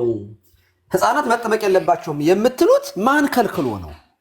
ጌታ የተክልወሙ ለህፃናት ይምጽኡ ኀቤየ ነው ያለው። እንዲያው ወደ እኔ የመጡ ዘንድ አትከልክሏቸው ነው ያለው። ወደ እሱ የምንመጣው ደግሞ ከእርሱ ጋር የምንተባበረው በጥምቀት ነው። ቅዱስ ጳውሎስም ይሄን ነግሮናል። ስለዚህ ወደ ጌታ እንዳይመጡ ህፃናት የመንፈስ ቅዱስ ጸጋ እንዳይለብሱ ዘይስእሎሙ ለህፃናትም ከርሰው እንደው ሲጀመር ህፃናትን እኮ ከእናታቸው ማህፀን እኮ የሚስላቸው የእጆቹ ስራ እኮ ናቸው። በነገራችን ላይ እግዚአብሔርን ራሱ እንዴት አድርገው እንደሚስሉት እኮ ነው የሚያሳየው። ህፃናት ከምስጢራት እንዳይካፈሉ ያውም ደግሞ የክርስቲያኖችን ልጅ ጭምር እኮ ነው የሚከለክሉት። እንደዚህ እኮ የክርስቲያኖችን ልጅ የአማኞችን ልጅ እና ምን አይነት ነው? ምን አይነት በነገራችን ላይ እነዚህ ሰዎች በነገራችን ላይ ጴንጤቆስጣሎችን ኦኬ ህፃናትን ማጥመቅ በፍጹም ክልክል ነው ይሉና ኦኬ ህፃናት ቢሞቱ ሲኦል ነው የሚገቡት ገነት ሲባሉ አይ ህፃናትማ እንዲህ ሲኦል ይገባሉ ብለው እንደሚመልሱ ታውቃላችሁ። ስለዚህ ሲኦል አይገቡም ግን አይጠመቁም። ምን ማለት ነው ይሄ? ገነት የሚገቡ ከሆነ ቸርች ለምን ይከለከላል? ከገነት ለነገሩ ያው ትልቅ እኮ አርጊመንት እኮ ነው። እንዴት ሰው ቸርች ቤተክርስቲያን ተከልክሎ ገነት ይገባል? አዳም ሰምታችሁ አታውቅም እንደዚያ ሲሉ? አይ ህፃናት ሲኦል ይገባሉ ብለን አናምንም ይሉሃል። ሲኦል ካልገቡ ታዲያ ቤተክርስቲያን እንዳይገቡ ለምንድን ነው የሚከለከሉት? አገር ውስጥ መግባት ተከልክለው እንትን ተፈቅዶላቸው ኤምባሲ መግባት እንዴት ይከለከላሉ? አረ እንደው በእውነት እንደው እኔ ጴንጤቆስታል እኔ በቅርብ የሚቀበር ይመስለኛል። እግዚአብሔር ምስክሬ ነው። ማለት እኔ የሚኖሩ አይመስለኝም። አሁን በዚህ ከቀጠሉ ኢዮብ ነው አይደል 15 ዓመት ነው መሰለኝ ያላቸው። እኔ እንኳን 10 ነበር ያልኩኝ። ይሟሟሉ። እግዚአብሔር በቃ ደግሞ የጥንቷ ቤተክርስቲያንንም ያለማወቅ ይመስለኛል ቀሲስ። በጥንት ቤተክርስቲያን እኮ ቤተክርስቲያን በሰዎች ቤት ውስጥ ነበረች አይደለ? እንደ በቤታቸው ያለች ቤተክርስቲያን ይላል ቅዱስ ጳውሎስ። እና ለምሳሌ አንድ ጳጳስ ወይም አንድ ካህን ቢሾም ቤቱ ቤተክርስቲያን ትሆናለች። ምክንያቱም በሰማዕታት ዘመን እንደዚህ ቤተክርስቲያን ተገብቶ ምናምን አይደለም የሚኖረው። እና በዛ ዘመን እንግዲህ ስቡት በቤታቸው ውስጥ ካህኑ ቤተክርስቲያን አድርጎ ቤቱን እያገለገለ ልጆቹ የሱ ልጆች ከዚያ ይወጣሉ ማለት እኮ ነው። አባታቸው ከቤት ውጡ ብሏቸው ፈጽመው ነው እንደገና የሚገቡ ማለት ነው። ቅዱስ ቁርባንን ለምሳሌ አሁን ፕራክቲካሊ ራሱ እንዴት ሊታሰብ ይችላል? ክርስቲያን አባት ከቅዱስ ቁርባን ልጆቹን አስወጥቶ ፈጽሞ ነው ልጆቹን የሚያስገባው፣ ወይም እዚያ ቁልጭ እያሉ ያያሉ ማለት ነው ምንም ሳይታተፉ። ምክንያቱም ከጥምቀት በፊት አይመጣም እኮ ለእንትን ራሱ አይመች፣ እንኳን ለመንፈሳዊ ነገር ለስጋዊ ነገር አይመችም። አይሆንም። ፕራክቲካሊ ራሱ አይደለም፣ ፕራክቲካል አይደለም። እና ይህንን ጥምቀት በስጋው ደግሞ እንደዚህ በሚስጥራተ ቤተክርስቲያን ነገራችን ላይ ቀሲስ በእነዚህ ሉተራኑ አዳምን በደንብ ስትከታተለው ነበር አንተ፣ እንደውም ታውቀዋለህ። በዚህ በጀስቲፊኬሽን በነገረ ድነት ጉዳይ ራሱ ያላቸው እይታ የተሻለ ነው በጣም።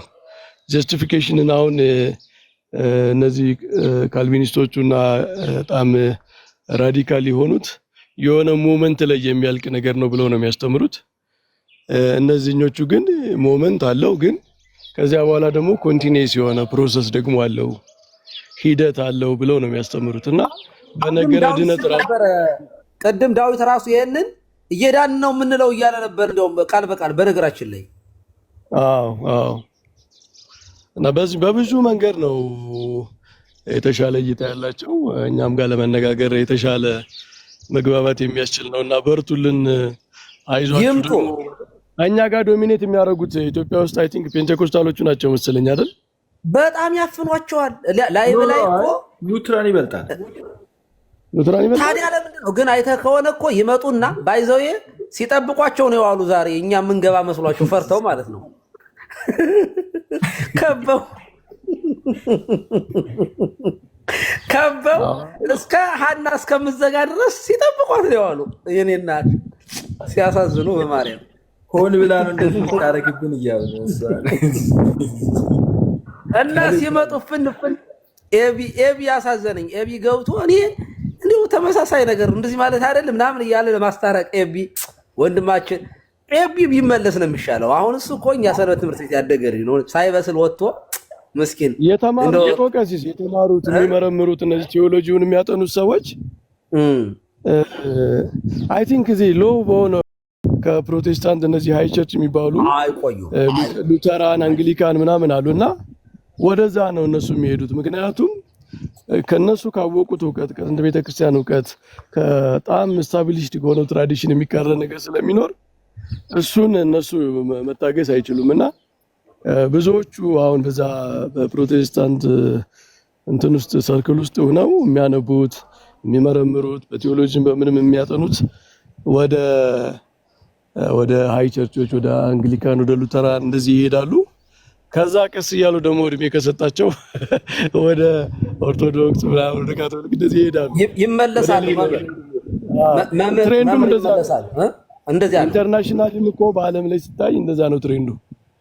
እኔ ጴንጤቆስታልን የማየው እንደ ጭድ እሳት ነው። ጭድ እሳት አይተውት ከሆነ ሲያቀጣጥሉት ባንዲሩ በቃ ብው ነው የሚለው። ኢትዮጵያ ውስጥ እንደዚያ ነበር የሆነው። በነገራችን ላይ እንደው በእኛ ድካም የሚሆን በምንም እንደው ሲገባ ብዋደ ተቀጣጠለ። ወዲያው ግን በቃ የጭድ እሳት አይዳፈንም፣ ለነገ አይቀር የለውም። በቃ ብን ብሎ ነው የሚጠፋው። ይሁን እግዚአብሔር ምስክሬ ነው። እኔ ማለት እንደ መጥፎ ነገር አትዩብኝ። ያው ትምህርቱ ስህተት ስለሆነ ምንም ጥያቄ የለውም።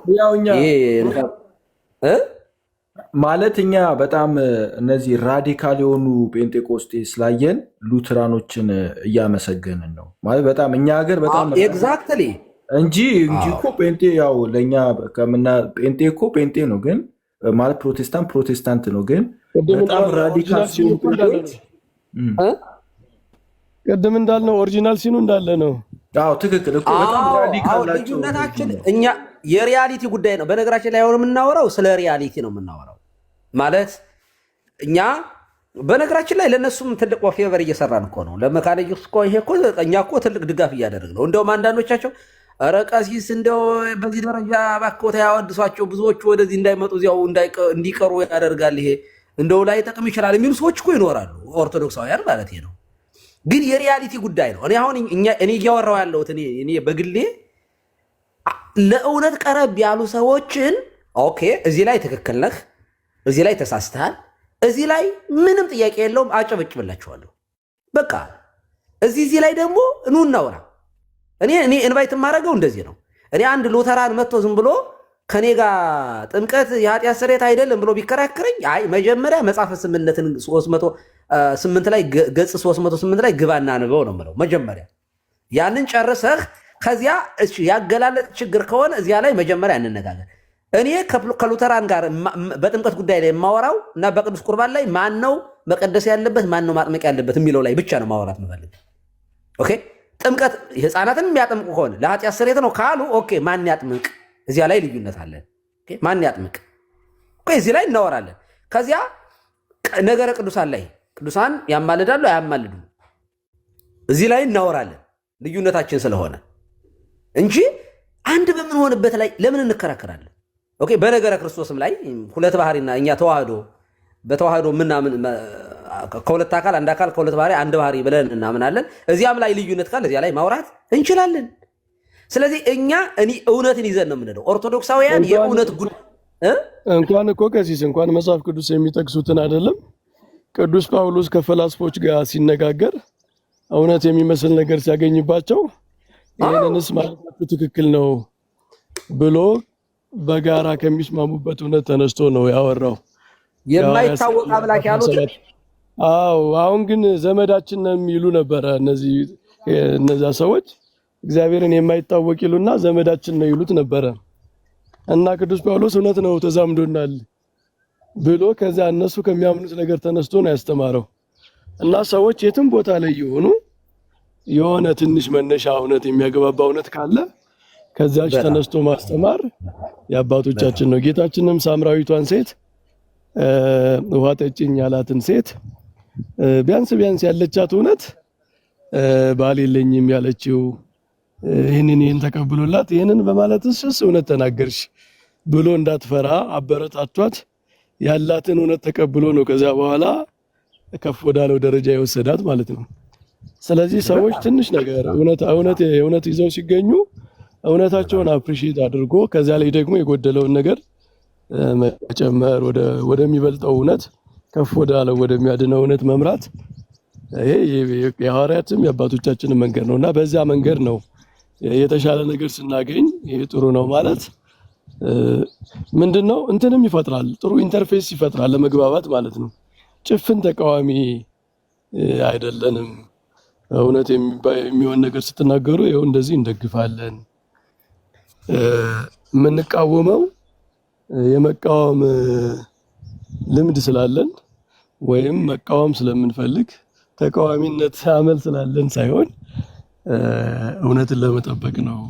እውነት የሆነ ነገር ይዛችሁ ስትገኙ ደግሞ እንደዚህ አፕሪሼት እናደርጋለን እናመሰግናለን የሚል ጥሩ ኢሜጅ የሚፈጥር አካሄድ ነው ይሄ ማለት ነው። እንደው በዚህ አጋጣሚ ግን ፐርሰናል የሆነ ነገር ነው። በእርግጥ ኤቢ የሆነ ነገር ኢንተርቪው ሰጥቶ ሰሞኑን ኮሜንት እየተደረገ ምናምን እያየው ነበረ እና አንዳንድ እንትኑ ኮሜንቶች ያው የቀልድ ምናምን ናቸውና እንደዚህ ጥሩ አይመስለኝም። ተውት። በዘመኑ የመሰለው ነገር ነው እሱ ያኔ በሚወጣበት ጊዜ እንዲህ ነበር እኔ የማስበው ግን እንደዛ ሆኖ ስላላገኘው ወጣው ብሎ ለመውጣት ምክንያት የሆነውን ነገር ነው የተናገረው። በዘመኑ የነበረው ሲምፕሊሲቲ እሱ ያለበት ሁኔታ ያንን ነው ያንጸባረቀውና ሰው በነበረበት ሁኔታ ምንም አይነት ሊያስብ ይችላል። አሁን እንደዛ የሚያስብ አይመስለኝም። ብዙ ነገር አጥንቷል፣ አንብቧል፣ ብዙ ያነባል፣ ይመረምራል። የተሻለ እይታ ይኖረዋል። ወደፊትም የተሻለ እይታ ሊኖረው የሚችለው ልጅ ስለሆነ ይሄ በጣም ራዲካል የሆነ ስሜት እንዳንፈጥር እንደው ይሄ ቡሊ ማረጉን መቀለዱን ምናምን ብንተው የሚል ሐሳብ አለኝ። እንደው ከይቅርታ ጋር ማለት ነው። ኤቢ ላይ ነው። አዎ አይ ጥሩ ልጅ ነው እኮ መምህር። በነገራችን ላይ ትሁት ነው። አንዳንድ ነገሮች ላይ ትንሽ ተደብቆ የሆነ ነገር ሲያደርግ አግኝቼዋለሁ እኔም በውስጥ ማለት ነው። ግን ብዙ ቦታ ላይ ደግሞ እውነት የሆነ ነገር መስክሮ ብዙ አታክ ሲደረግም ነበር እና ለሱም ክሬዲት መስጠት አለብን። ምክንያቱም ብዙ አታክ የሚያደርጓቸው አካላት አሉ። በተለይ እነዚህ ቴዎሎጂ የቀማመሱትን አንዱ እኮ ቴዎሎጂ ከተማሩት ውስጥ የሚጠቅሙ 20% ብቻ ናቸው።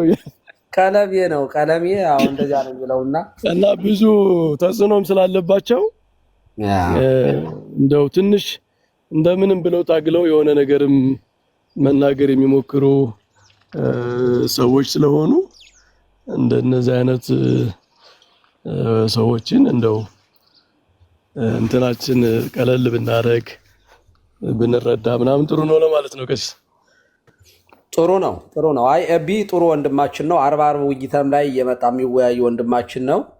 እኔ ይመለሳሉ ብዬ ተስፋ አደርጋለሁ። ግን አደገኛ ነገር አንድ ነገር ልናገርና አዳም ወደ አንተ ልመለስ። በነገራችን ላይ አይታችሁ ከሆነ እንደ ኤቢ ሄጄ መርጌታዬን ጠየቅኩት እንደዚህ አደረግኩት የሚሉ ሰዎች አንዳንድ ሰዎች በኦርቶዶክስ ውስጥ እኔ ይሄንን ለኦርቶዶክሳውያን ነው የምናገረው። በየዋህነት ዝም ብላችሁ የምትመላለሱ ኦርቶዶክሳውያን እኔ ምንድነው ደንቆሮ የሰማ ማለት ያብዳል እንደሚባለው የሰማችሁለት እንዳታብዱ በደንብ ተማሩ። እኔ በእናቴም በአባቴም መምህር በረከት በእናቴም በአባቴም ጴንጤም ሙስሊምም ዘመድ የለኝም። አንድ ያጎቴ ልጅ አለች። አንድ ጴንጤ ማለት ነው። ሙስሊም ጭራሽ እኔ አላቅም እና ይቺ ልጅ ጴንጤ የሆነችበትን ነገር ብነግራችሁ በጣም ትደነቃላችሁ። ጭራሽ ፊደል ምናምን ያልተማረች ናት። አሁን እንኳ 4ኛ ክፍል ደርሻለሁ ነው መሰለኝ ያለችኝ። እንደው በቃ ቤተሰብ ማባሯት ከቤተሰብ ወጥታ ደና ቤተሰብ ያላት ግን ያው በጣም ከባድ ነው ቤተሰቡ። በቃ እንደው አባቷም ምነው በቆሜ ባልሄድ እንደው ምነው ብትወስደኝ ብሎ ሁሉ ያለቀሰ ሰው ነው ማለት ከባድ ነው። እና አሁን ይቺ ልጅ በየጸበል ቦታው ታማ በየጸበል ቦታው ትዞር ነበር። በጣም በቃ እና ሚካኤል አምላኬ ገብርኤል አምላኬ የምትል አይነት ነበረች። በቃ እንደ የዋህ ነገር ናት ምናምን እና በሆነ ነገር በጤንነቷ ምክንያት የሆነ ቦታ ወሰዷት፣ በዚያው ቀረች ማለት ነው። አሁን ይቺ ልጅ የምታስበው ኦርቶዶክስን እሷ ታስበው በነበረው ልክ ነው። ብዙ ሰዎች የተሳሳተ መረዳት ይሄ ልክ የሌለው ዝም ብሎ የተሳሳተ እምነት ላይ ያለ ሰው ሲጠነጠጥ አይጣል ነው። ምንድን ነው የሚለው? የእሱን እምነት ነው መልሶ የሚነግራችሁ። እነ ቀለሜ የሚያወሩት እሱን እኮ ነው። አሁን ቀለሜ እንግዲህ ዲያቆን ቄስ የሌለበት አካባቢ ተወልዷል እና እዚህ አካባቢ እንግዲህ እንደው እባክህ እንደው በቃ ቅዳሴው ከሚታጎል ተብሎ ገና ጸሎት ሃይማኖት እየተማረ ቅዳሴ ይገባል። ከዛ በኋላ ጊዮርጊስ አንተ የተፈጠርከ ታውቃለህ እያለ ይኖራል። ስሙ ዲያቆን ነው። ከዚያ የሆነ ዕለት በራልኝልና ደንብሮ ይወጣል ኢየሱስ ጌታ ነው ሲባል እና ይሄንን ቤተክርስቲያን የማትል መስሎት ይወጣል። አብዛኞቹ እንደዚህ ናቸው እውነት ለመናገር። ከዚያ እዚያ ቤት ይሄዱና ይኸው ማርያምን አምላኬ ይላሉ፣ ገብርኤልን አምላኬ ይላሉ። እኔ እንደዚህ ያለ ጥራዝን አንድ ሰሞኑን የምንቃወመው ትምህርት ይመጣና ያለ ወላዲተ አምላክ አማላጅነት የሆነ ነገር ያመጣ። እንደዚህ ያለ ነገር ላይ ያላችሁ ምዕመናን ጥንቃቄ አድርጉ። የሆነ ዕለት በራል ይብላችሁ ደንብራችሁ የወጣችሁለት እንደናንተ ያለ ጥፋት ተንኮታኩቶ የሚወድቅ ሰው አይኖርም፣ እርግጠኛ ነኝ። እና ወይ ካወቃችሁ በደንብ ማወቅ ወይ ደግሞ አለማወቅ ላንዲው ማለት እንደ ገጠር እናቶቻችን አባቶቻችን በቃ ጽና ሃይማኖት ያላቸው እግዚአብሔርን በጣም የሚወዱ በየዋህነት ከእግዚአብሔር ጋር እየተነጋገሩ የሚኖሩ ሰዎች አሉ። እግዚአብሔር እነዚህን አንደርስታንድ ስለሚያደርጋቸው ከኛ የተሻለ ቦታ ነው ያላቸው በእግዚአብሔር መንግስት እውነት ለመናገር። አለበለዚያ ግን ከቤተ ክርስቲያን ስትወጡ ቤተ ክርስቲያንን ለመክሰስ የምትሆኑ ከሆነ አደጋ ነው ያለው ነው።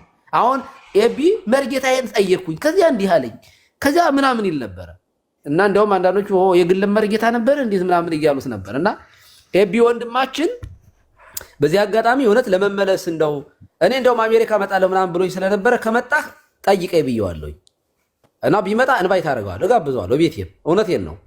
በደንብ ቁጭ ብሎ ባወራው ደስ ይለኝ።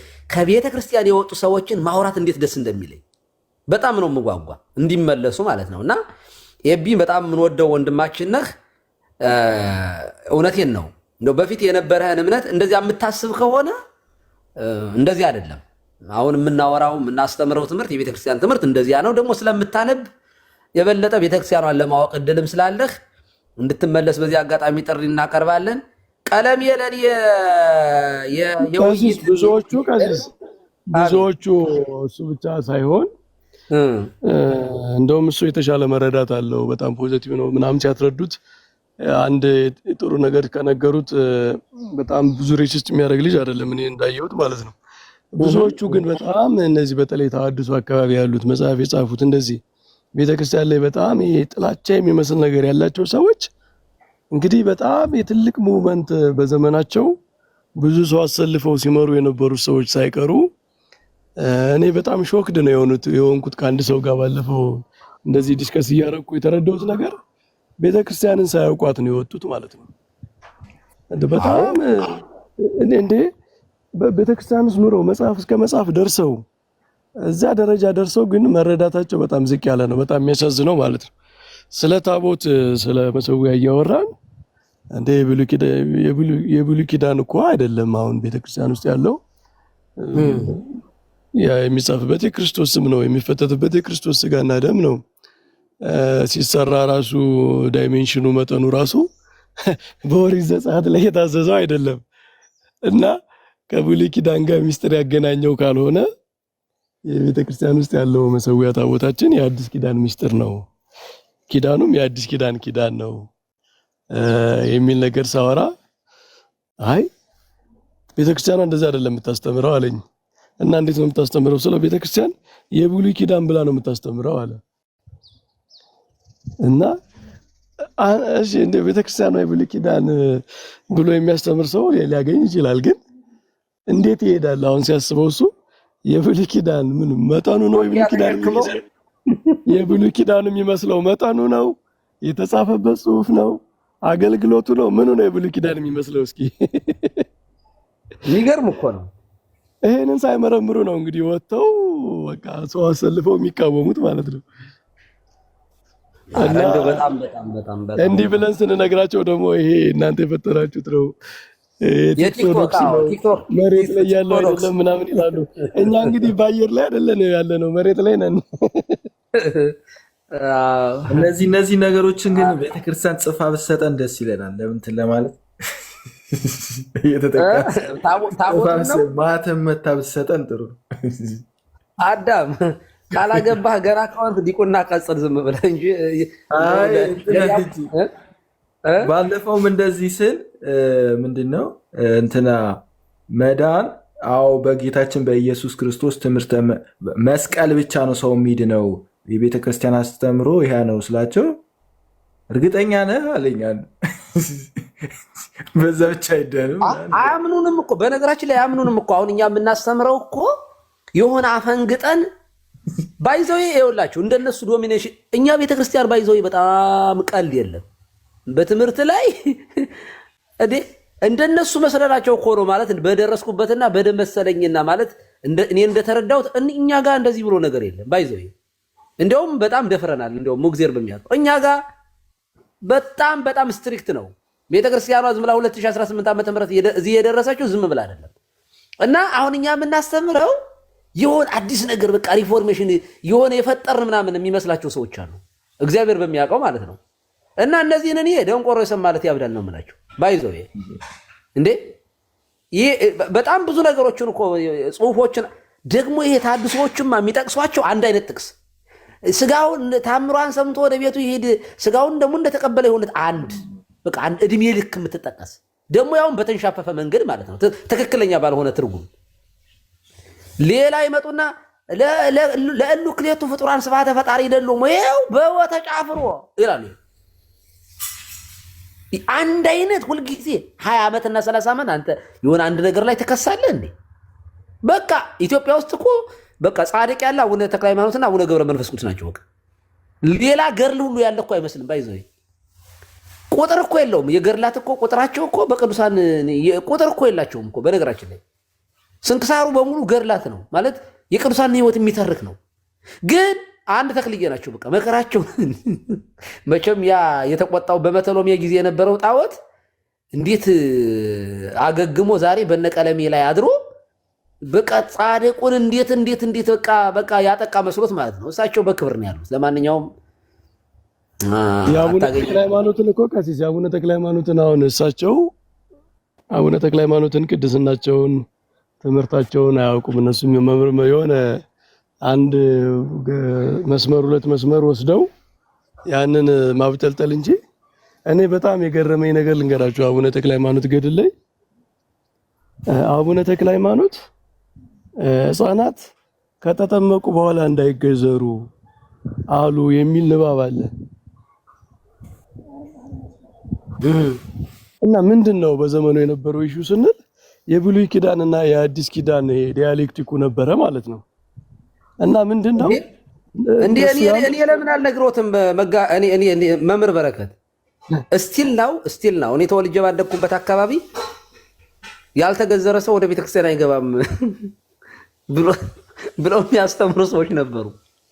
ያ ግን አባ ተክለ ሃይማኖት እንደዛ ያሉበት በዘመናቸው ምንድነው ከጥምቀት በፊት መገዘር የሚያስፈልገው ግዝረት ከጥምቀት በኋላ ከመጣ ሃይማኖታዊ መልክ እንዳይሰጠው ነው ማለት ከመጠመቅ በኋላ ሌላ ጸጋ እንደሚሰጥ እንዳይቆጠር ማለት ነው። ምክንያቱም በግዝረት በጥምቀት ተተክቷል።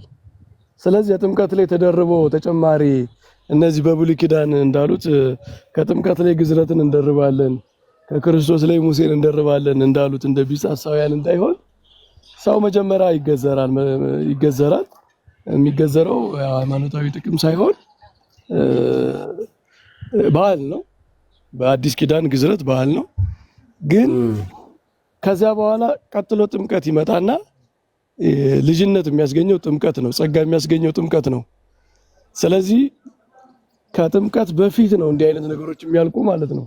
ከጥምቀት በኋላ ከመጡ አድ የሚያረጉት ነገር ያለ እንዳይመስል ከጥምቀት በላይ የሆነ ጸጋ የሚያሰጡ የሆነ ኮቨናንት ውስጥ የሚያስገቡ እንዳይመስሉ ማለት ነው። እና አባቶቻችን በጣም ጠንቃቆች ሆነው ብሉይን ከአዲስ በጣም ጠንቅቀው ነው የኖሩት ማለት ነው። እንደዚህ ዲፕ የሆነ እይታ የነበራቸው ናቸው። እነሱ ግን እነዚህ በጣም ክፍት በሆነ አይምሮ አይደለም የሚመረምሯቸው። እነሱ ዝም ብለው የሆነ አንድ ሰው በሆነ መንገድ የተረጎመው በተሳሳተ መንገድ የተረዳውን የሆነ ንባብ ወስደው እሱን ማብጠልጠል እንጂ እንደው ምልአቱን ራሱ ያያሉ ወይ? አሁን አባ ተክለ ሃይማኖት የሰሩትን ስራ ያያሉ ወይ? ምንድነው የሰሩት? ጣዖታት የገለባበጡ እንደ ሐዋርያት በኢትዮጵያ ምድር እኮ የሐዋርያነት ስራ የሰሩ አባት ናቸው። ደግሞ ዘመኑ ከባድ ነው እንጂ ያ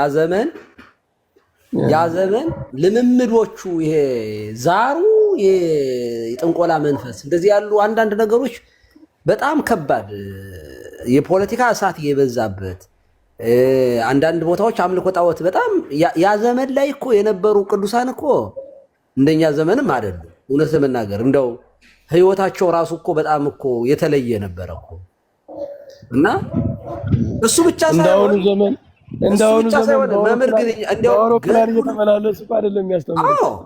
ኢቭን እንኳን በነገራችን ላይ ገርልንና ባለገርሉን ራሱ የምንሰጠውን ሚዛን መለየት መቻል አለብን። ገርላቱ ባለገድሉን ሙሉ በሙሉ ይገልጸዋል ማለት አይደለም። በፍጹም ሊገልጸው አይችልም። አንደኛ ገድላት የሚጻፉት በሌሎቹ ነው። ሁለተኛ አንድን ሰው አንድን ቅዱስ እግዚአብሔር እኛ ከምናውቀው በላይ ያውቀዋል እና ጸጋው እኛ በምናውቀው ልክ እንደ ኤቪደንስ ለመሆን ካልሆነ በስተቀር ገድላቱ ላይ ቃላቶቹ የማይገልጿቸው ነገሮች ሊኖሩ ይችላል። ቅዱሳኑ ግን የከፈሉት ዋጋ ግን እንዴት ይገለጻል? ለምሳሌ እንደ የአንድን ተጋዳይ የኔን ህይወት ታሪክ እንኳን አንድ ሰው እንደው አንድ ግለሰብ ወንድሜ ወይም ቤተሰብ አብሮ አደጌ እንደው የዲበኩሉ ጉዞ ብሎ ቢጽፍ አሁን የኔን ሙሉ በሙሉ መግለጽ ይችላል? በፍጹም አይ። ገድላት ራሱ ከገድላት በላይ ነው ህይወታቸው። የቅዱሳኑ ህይወት ገድሉ ከሚገልጻቸው በላይ መሆኑን መረዳት መቻል አለብን። ከዚያ በላይ መሆኑን መቻል አለብን እና እኔ ቤተክርስቲያኗን እየገለጥን እኛ ራሳችን ይችን ውድ ቤተክርስቲያን ይችን ስንዱ ቤተክርስቲያን አይ ቲንክ በጣም በጣም በጣም በሚገባው ልክ እየገለጥን አይደለም ብዬ ነው የማምነው እና ብቻማ እንበርታ። ለማንኛውም አይ ቲንክ ብዙ አወራሁኝ መሰለኝ። ይቅርታ ታደርጉልኛላችሁ። እነ ሚካኤል ኤክስ አይ ኤክስ ጥያቄ ይኖራችኋል። ተሸ ጀጀ ሰላም መምህር ጌታውንም ታፍነዋል። አዳምማ በቃ ተቆጣጠርና ቤትህን በጣም ነው ደስ ያለኝ። በጣም ደስ መምህር በረከት ሲገቡ ደስ የሚለኝ የኔና የቀሲስ ውይይት ሆነ መሰለኝ።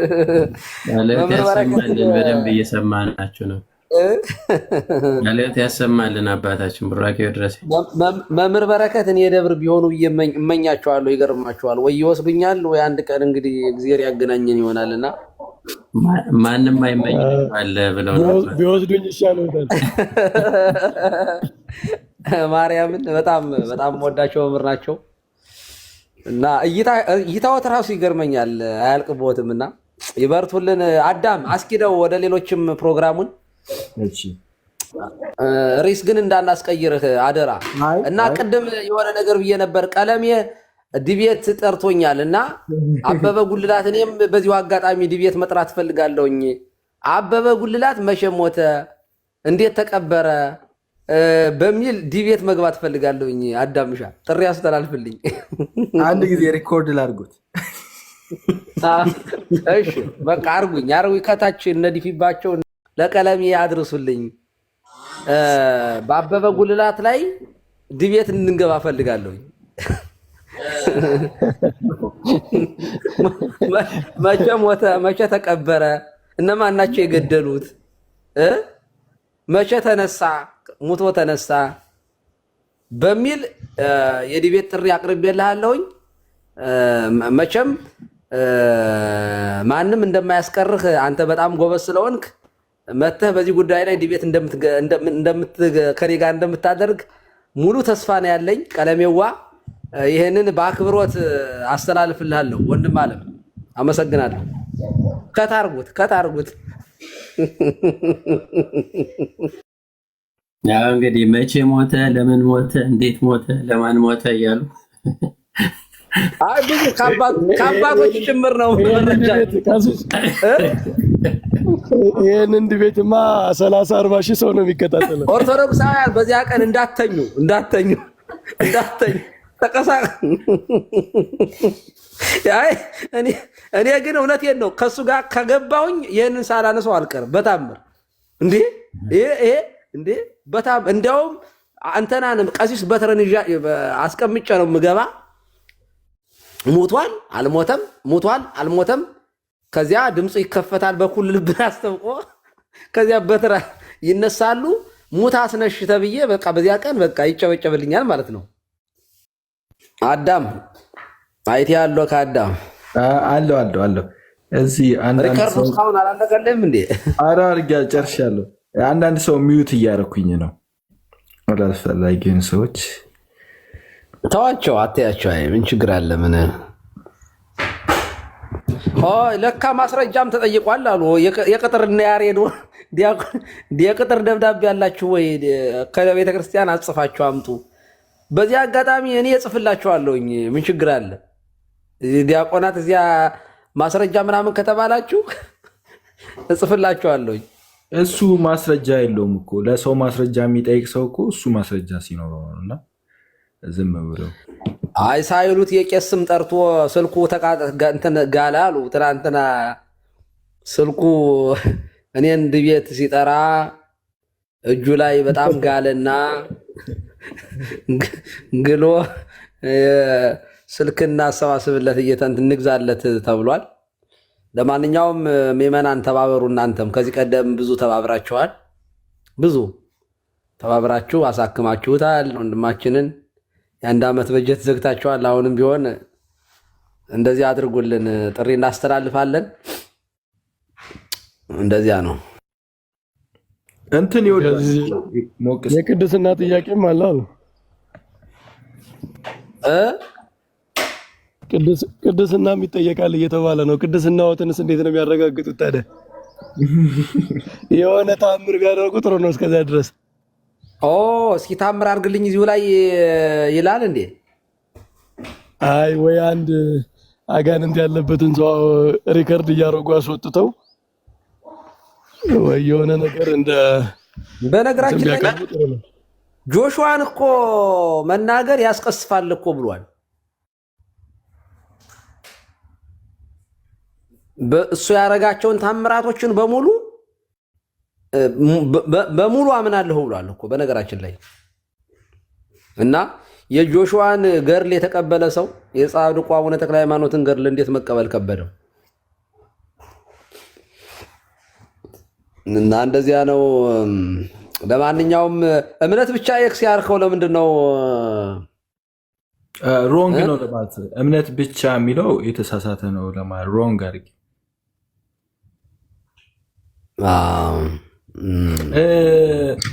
አዳም ይህንን ርዕስ ግን አንድ ቀን እንገባበታለን። እምነት ብቻ እንደውም ስለ ንስሐ የተተወ ጉዳይ ይመስለኛል። አሁን ብዙ ጊዜ ጌታም የሰበከው ንስሐን ነው።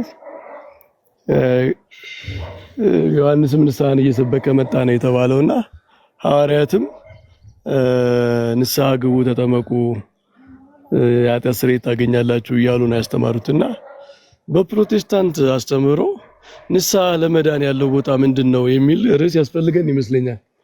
ትክክል። አይ እንደዚያ ከሆነ እንደውም ሮሜ 2ን እምነት ብቻ የሚለውን ጽድቅ በእምነት ብቻ ነው የሚሉትን እንዲው እኔ እኮ ሮሜ 2ን ያነቡት ይሆን መምህር በረከት?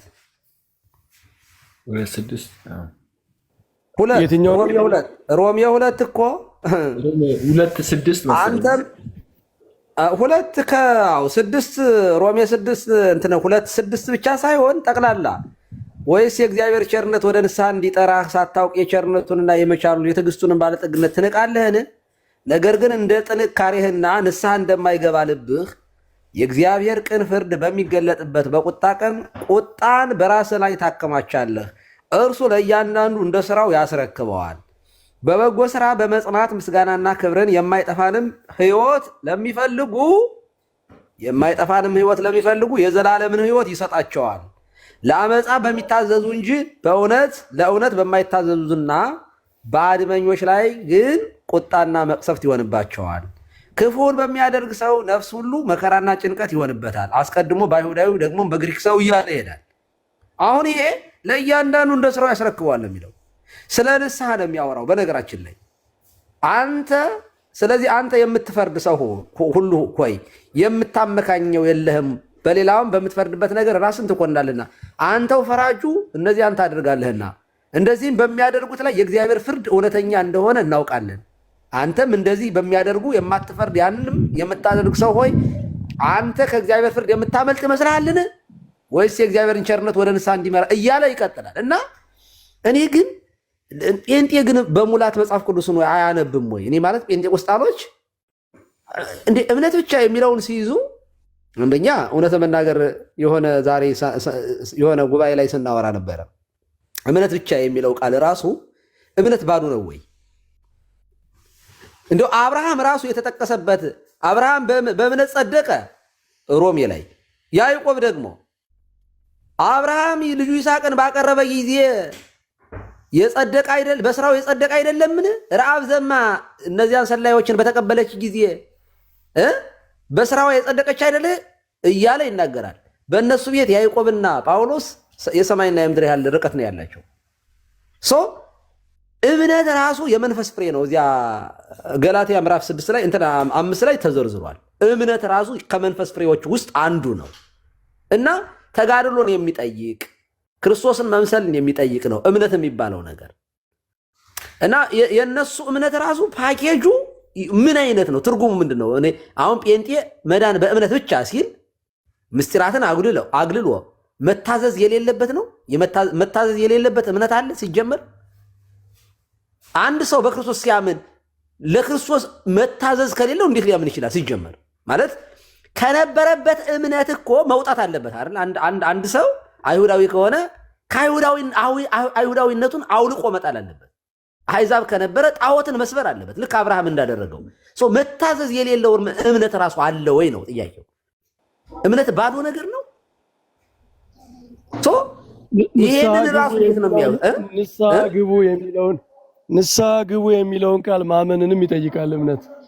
አዎ ንስሐ የኃጢአት ስርየት እንደሚያስገኝ ማመን አለበት። ንስሐ ወደ እግዚአብሔር መመለስን የሚጠይቅ ነገር ነው። ይቅር በለኝ ማለትን የሚጠይቅ ነገር እኮ ነው። እና እኔ የፕሮቴስታንት የእምነት ብቻ የሚሉት ራሱ ትምህርት ምንድን ነው? እምነት ብቻ እኛውን እምነት ስንል ዘ ሆል ፓኬጅ ነው የምናወራው። እምነት ስንል ጥምቀትን እናምነዋለን ምን እንደሆነ የኃጢአት ስርየት እንደሚያስገኝ። እኛ ስናምን የክርስቶስ ስጋና ደም የዘላለም ሕይወት እንደሆነ ጭምር ነው የምናምነው። እኛ ስናምን በንስሐ ስንመለስ የክርስቶስ ደም ከኃጢአታችን እንደሚያነጻን ጭምር ነው የምናምነው። እኛ ስናምን ክርስቶስ ዳግም መጥቶ እንደሚወስደን በትንሣኤ ከብረን ለዘላለም እንደምንኖር ጭምር ነው የምናምነው። እና እምነት የሚባለው ለይቶ በወንጌል መርሃይከነ ወበነቢያት ነዘዝከነ ዘለሊከ አቅረብከነ ስብሐት ለከ ነው የምንለው። እኛ እምነት ስንልና በነገራችን ላይ ጴንጤቆስጣሎች እምነት ብቻ ሲሉ ምንድን ነው አንገናኝም። ራሱ በትርጉም ራሱ ማለት ነው። እና ብንገባበት ጥሩ ነው። ምንድን ነው መጽሐፍት በግልጽ ሪፔንተንስ ንስሐን የጽድቅ የጀስቲፊኬሽን ኮንዲሽን አድርገው ነው የሚያስቀምጡት። አንድ ሰው እግዚአብሔር ጋር ለመታረቅ ኃጢአቱን በራሱ ማስወገድ ባይችል እንኳ ኃጢአተኛ ነኝ ብሎ ማመን አለበት። ያለፈው ህይወቱ ትክክል እንዳልሆነ እግዚአብሔርን እንዳሳዘነ በክፋት እንደኖረ ማመን አለበት። በልቡ ማዘን አለበት። ልክ የሐዋርያት ሥራ ምዕራፍ 2 ላይ እኮ እንዳለው እኮ ነው። ልባቸው ተነካ አይደል የሚለው? በቃ ንስሐ ግቡ ያላቸው ያ ነው። ልብ ሰቀላችሁት፣ ገደላችሁት። የሰቀላችሁት የገደላችሁት መሲሁ ነው። ዳዊት እኮ ቅዱስ መበስበስ ያይን ዘንድ አተውም የተባለው ስለራሱ አይደለም። ይኸው እሱማ መቃብሩኛ ዘንዳ ነው እያለ ሲነግራቸው ምን ሆኑ ይላል? ልባቸው ተነካ፣ ተጸጸቱ ማለት እኮ ነው አይደለ? ኢሳይያስ ላይ ራሱ ቀሲስ ኢሳይያስ ላይ ኑ እንዋቀስ ይላል እግዚአብሔር ይላል። አዎ ኃጢአታችሁ እንዋቀስ ከነገራችን ላይ ሌጋል ተርም ነው፣ ጀስቲፊኬሽን ነው። ይሄ ፎሬንሲክ እነሱ ጀስቲፊኬሽንን ፎሬንሲክ አድርገው ነው የሚያዩት። ማለት በሰው በዳኛ ፊት በፍርድ ቤት ፊት እንደሚከራከረው ያለ ነው። ጽድቅ ማለት በቃ ይቅር ተብለሃል ነፃ ነህ የሚባል ማለት ነው። እና ኑ እንዋቀስ ይልና እግዚአብሔር ምንድን ነው የሚለው? ኃጢአታችሁን ተናዘዙ እኔ ይቅር እላችኋለሁ፣ እምቢ ብትሉ ግን ሰይፍ ይበላችሁ። ሰው ከእግዚአብሔር ጋር የሚዋቀሰው ምንድን ነው? ኃጢአተኝነቱን ነው የሚገልጸው እኮ አይደል? ኃጢአተኛ ነኝ በፊት በድያለሁ።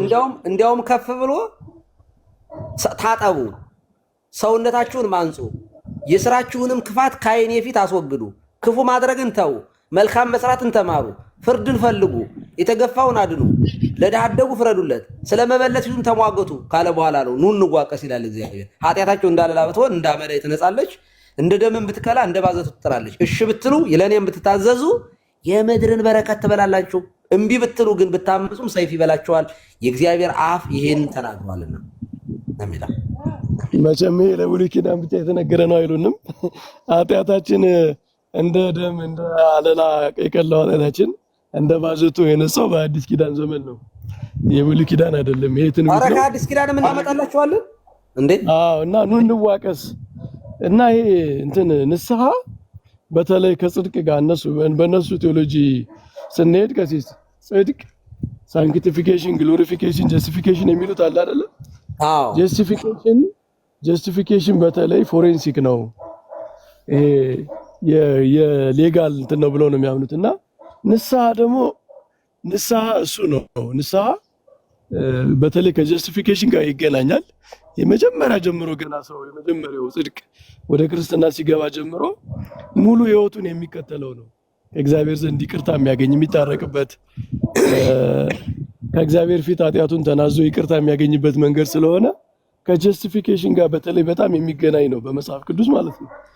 እና ሁሉ ስለ ጀስቲፊኬሽን ሲያወሩ ስለ እምነት እንጂ ስለ ንስሐ አያወሩም።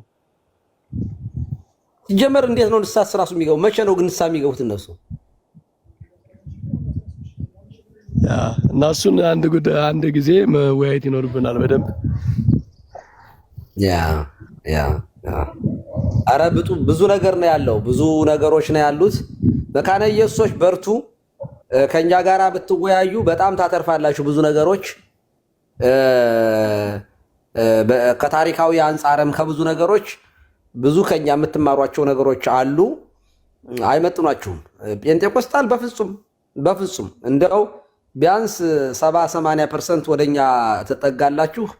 ከ20% ጋራ ከማውራት ከ80 እና ከዛ ምናምን ፐርሰንት ጋራ ማውራት ፍሩትፉል ያደርጋቸዋል። እና ጠንክሩ፣ ስለ እውነት በደንብ በርታችሁ ተሟገቱ። ቢያንስ ዝም ብሎ እንደው መጽሐፍ ቅዱስ ብቻ እኔ ጴንጤቆስጣል መጽሐፍ ቅዱስ የያዘ ጴንጤ ማለት ነው። መጽሐፍ ቅዱስ የጌታችንን ትምህርት ገልብጦ ነው የሚረዳው። ገልብጦ ጥምቀትን ገልብጠው፣ ቅዱስ ቁርባንን ገልብጠው፣ ምስጢረ ትንሣኤ ሙታንን ገልብጠው ራፕቸር አድርገው ነው የሚቀበሉት። እና ግልብጥብጡ የወጣ የሶሪያው ቄስ እንዳደረገው መሐመድን እንዳታለለው አይነት ነው የሆነው። እና ለማንኛውም ይሄንን ነው የምንለው። አዳም መምህር ጌታው ለራ የሆነ ነገር ይበሉ ፕሊስ። ቀሲስ እንትን ይላሉ እኮ አማራጭ ሀሳብ ነው ምናምን ይላሉ አንዳንድ ጊዜ። ምን ሆን አሁን የተለያየ እንትን አለ አይደለ? እነዚህ አሁን ለምሳሌ ሉትራኖች ቅዱስ ቁርባን እውነተኛ የክርስቶስ ስጋና ደም እንደሆነ ያምናሉ። ሌሎቹ ጴንጤዎቹ ደግሞ አያምኑም። ስለዚህ ለሌላው እንደ አማራጭ ይሆናል ይላል። እንዴት ማለት አልገባኝም። ማለት አሁን ለምሳሌ ሰው ቢፈልግ ሌላ አሁን ለምሳሌ ጥንታዊ አብያተ ክርስቲያን የትኛው በነገራችን ላይ አንድ ነገር ልንገራችሁ። ኦርቶዶክስ የሚባል ባይኖር ዳርያዝ ነው የሚለው ሉተርን እንትና ቀለሜ። ይሄ ማለት ከነሱ ጋር ይጀምራሉ። በነገራችን ላይ ፕሮቴስታንት በአሁን ኦርቶዶክስ ባይኖር ፋይት የሚያደርጉት ከሉተራን ጋር ነበረ። ሉተራን ባይኖር ደግሞ እርስ በርሳቸው ምክንያት መቃወም አያቆሙም ባይዘው የነሱ። ምክንያቱም እኔ ኔቸራቸው የሆነ ሁሉ ይመስለኛል። አሁን ሳስበው ማለት አንተ የሚያስማማ ነገር ቢኖር ራሱ አይስማሙልህም። በነገራችን ላይ ይቃወሙሃል። አይ እዚህ ላይ እንኳ ትክክላቸው እኮ አይሉም። አሁን ለምሳሌ ኦርቶዶክስ አሁን በፍጡር እንደማታመልክ ግልጽ ነው አይደል? ያውቃሉ መቼም ኦርቶዶክሳውያን ፍጡር እንደማናመልክ በፈጣሪ እንደምናምን በደንብ አሳምረው ያውቃሉ። በታምር ግን አይስማሙልህም። ይኸው ማርያምን ታመልኳታላችሁ፣ ይኸው እንደዚህ ለዘገብረት ብርሃናት አበይ ተባይትታ ይላል ይመጣና እና እነሱ ዋና ጴንጤቆስጣሉ ፕሮቴስታንት አንድ ዶክትሪን አላቸው፣ ነቅነቅ የማይሉበት ፕሮቴስት ማድረግ ነው። በቃ የፈለገው ነገር ብትመጣ የሆነ ነገር ይዘው ብትመጣ በቃ ይቃወሙሃል። እና እንደዚህ ከመሆን እግዚአብሔር ይጠብቃችሁ። እውነቴን ነው። እንደ ሴትዮዋ እኮ ነው። ሴትዮዋ በጣም ተቃራኒ ከባሏ በጣም ተቃራኒ ነች አሉ። እና ሰውየው ሲያዛት ባሏ በተቃራኒ ነው የሚናገረው። አንድ ቀን ወንዝ እየተሻገሩ የሆነ ሀገር እየሄዱ ውሃ ሞልቷል።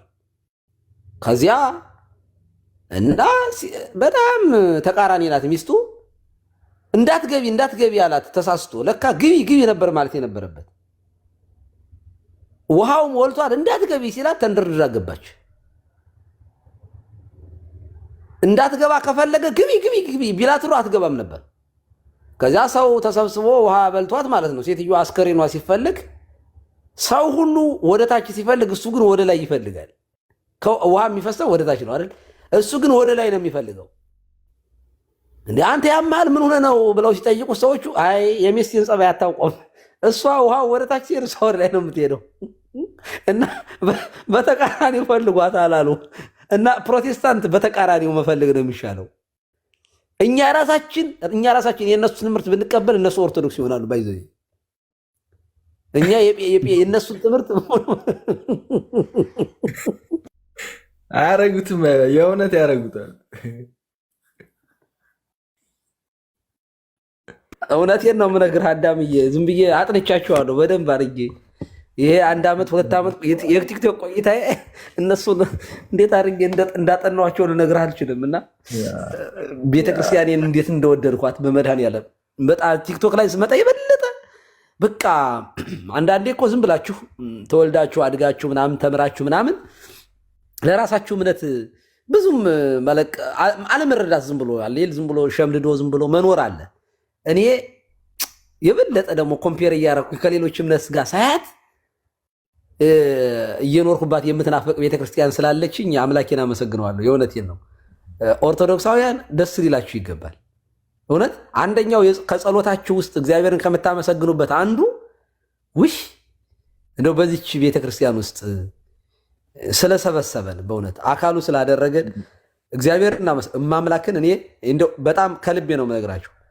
በጣም ነው የማመሰግነው ፈጣሪ። በጥረቴ አይደለም። ይሄ የእውነት ጸጋ ነው። ይሄ ስጦታ ነው። የእርሱ መሆን መታደል ነው። እና በእርቱ ጠንክሩ፣ እምነታችሁን ውደዱ ማለት ነው። ቴንኪው። ከዚህ በኋላ አላወራም። ያመነ የተጠመቀ ይድናል የሚለውን ምንም ሰው እንትን ሳይል የተጻፈውን ማመን ቀላል ነገር እኮ አይደለም። ማለት ጤነኛ አእምሮ ያለው ሰው ማለት ሰው ሊደሰት ይገባል። በቃ በቀጥታ የተጻፈውን የምናምን ሰዎች ነን እኛ። እንደ ሌሎቹ ያመነ የተጠመቀ ይድናል ብቻ አይደለም እኮ ጌታ ያስተማረው ይሄን ነው። ከዚያ ደግሞ እነሱ ወዲያው በባለ 50 አደረጉት።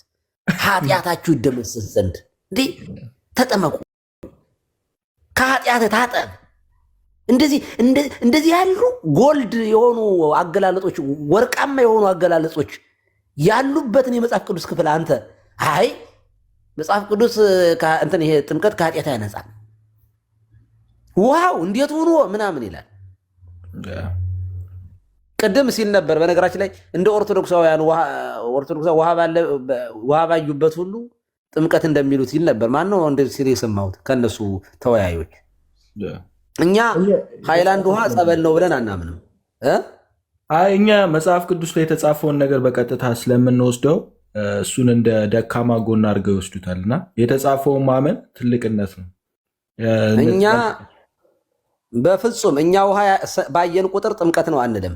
የጥምቀት እንኳን የምንረጨው ጸበል የልጅነት ጥምቀት ነው ብለን አናምንም። ለፈውስ እንኳን የምንጠመቀውን ጥምቀት የልጅነት ጥምቀት ነው ብለን አናምንም። እኛ ውሃንና ጸበልን ውሃን ጥምቀትን ለይተን የምናውቅ ሰዎች ነን። ጸበልና ውሃን ለይተን እናውቃለን። በጣም ፍንትው ያለ ነገር ነው እና ሰው ቤት ሄደን የምንረጨው ጸበል፣ ሰው ታሞ የምናጠምቀው ጥምቀትና የልጅነት ጥምቀት እንኳ ለይተን የምናውቅ ሰዎች ነን እና አስፈላጊ ከሆነ የውሃ ጠንባራ የምናውቃለን ለማለት ፈልጌ ነው። አይ መጽሐፍ ቅዱስ ላይ እንትን አለ አይደለ? ይሄ ውሃ የሚላቸው ክፍሎችን እሱን ጥምቀት ብለን ስለምንፈታ የተጻፈው ማለት ነው።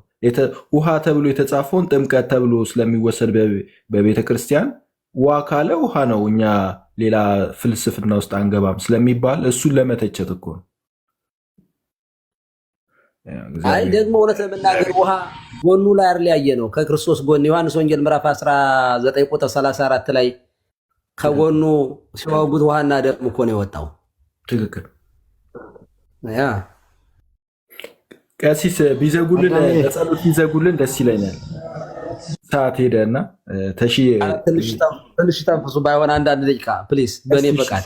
ቲክቶክ ላይ ግን እንዴት ነው ትራንስፈር ማድረግ አይቻልም? እንደዚህ በፕሉቱዙ ግን እንደዚህ ቢጀመር ጥሩ ነበር። ቴክኖሎጂው ትንሽ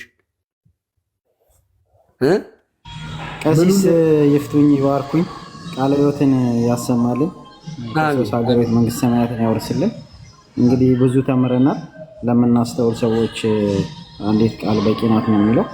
ቅድም ሲናገሩ በእኛ ተቃራኒ ነው የሚዞሩት ብለዋል እና ለዚህም ደግሞ አስቼ የተናገረው ነገር ምስክር ነው።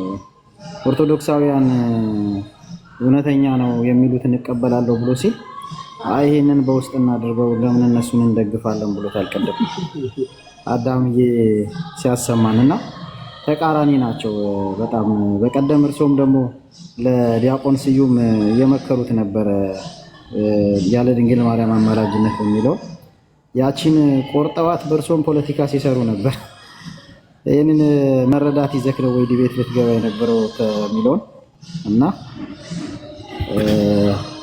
የሚገርሙ ሰዎች ናቸው ማለት ፈልጌ ነው። ቃለ ሕይወት ያሰማልን። አዳምዬ ስለሰጠህንም ጊዜ እናመሰግናለን። እግዚአብሔር ይስጥልን። ምንድነው ሰዓሊ ለነ ቅድስት የማን በርዝዴት ነው? ሰላም አባ መስመየክ ይስማኤል እና የስላሴው ማለት ነው። አማርኛ ስለማችል ነው። ኦኬ ቀጥይሽ። እሺ ምንድነው ቪዲዮ ላይ የሚታየው? ይሄ መስመያ ነው ይሄ መስመያ ነው። ተዛረቢ በትግረኛ ነው የምትችይው? አዎ። እሺ አዳምጥሻለሁ። ዝክር ነው? አዎ ዝክር ነው።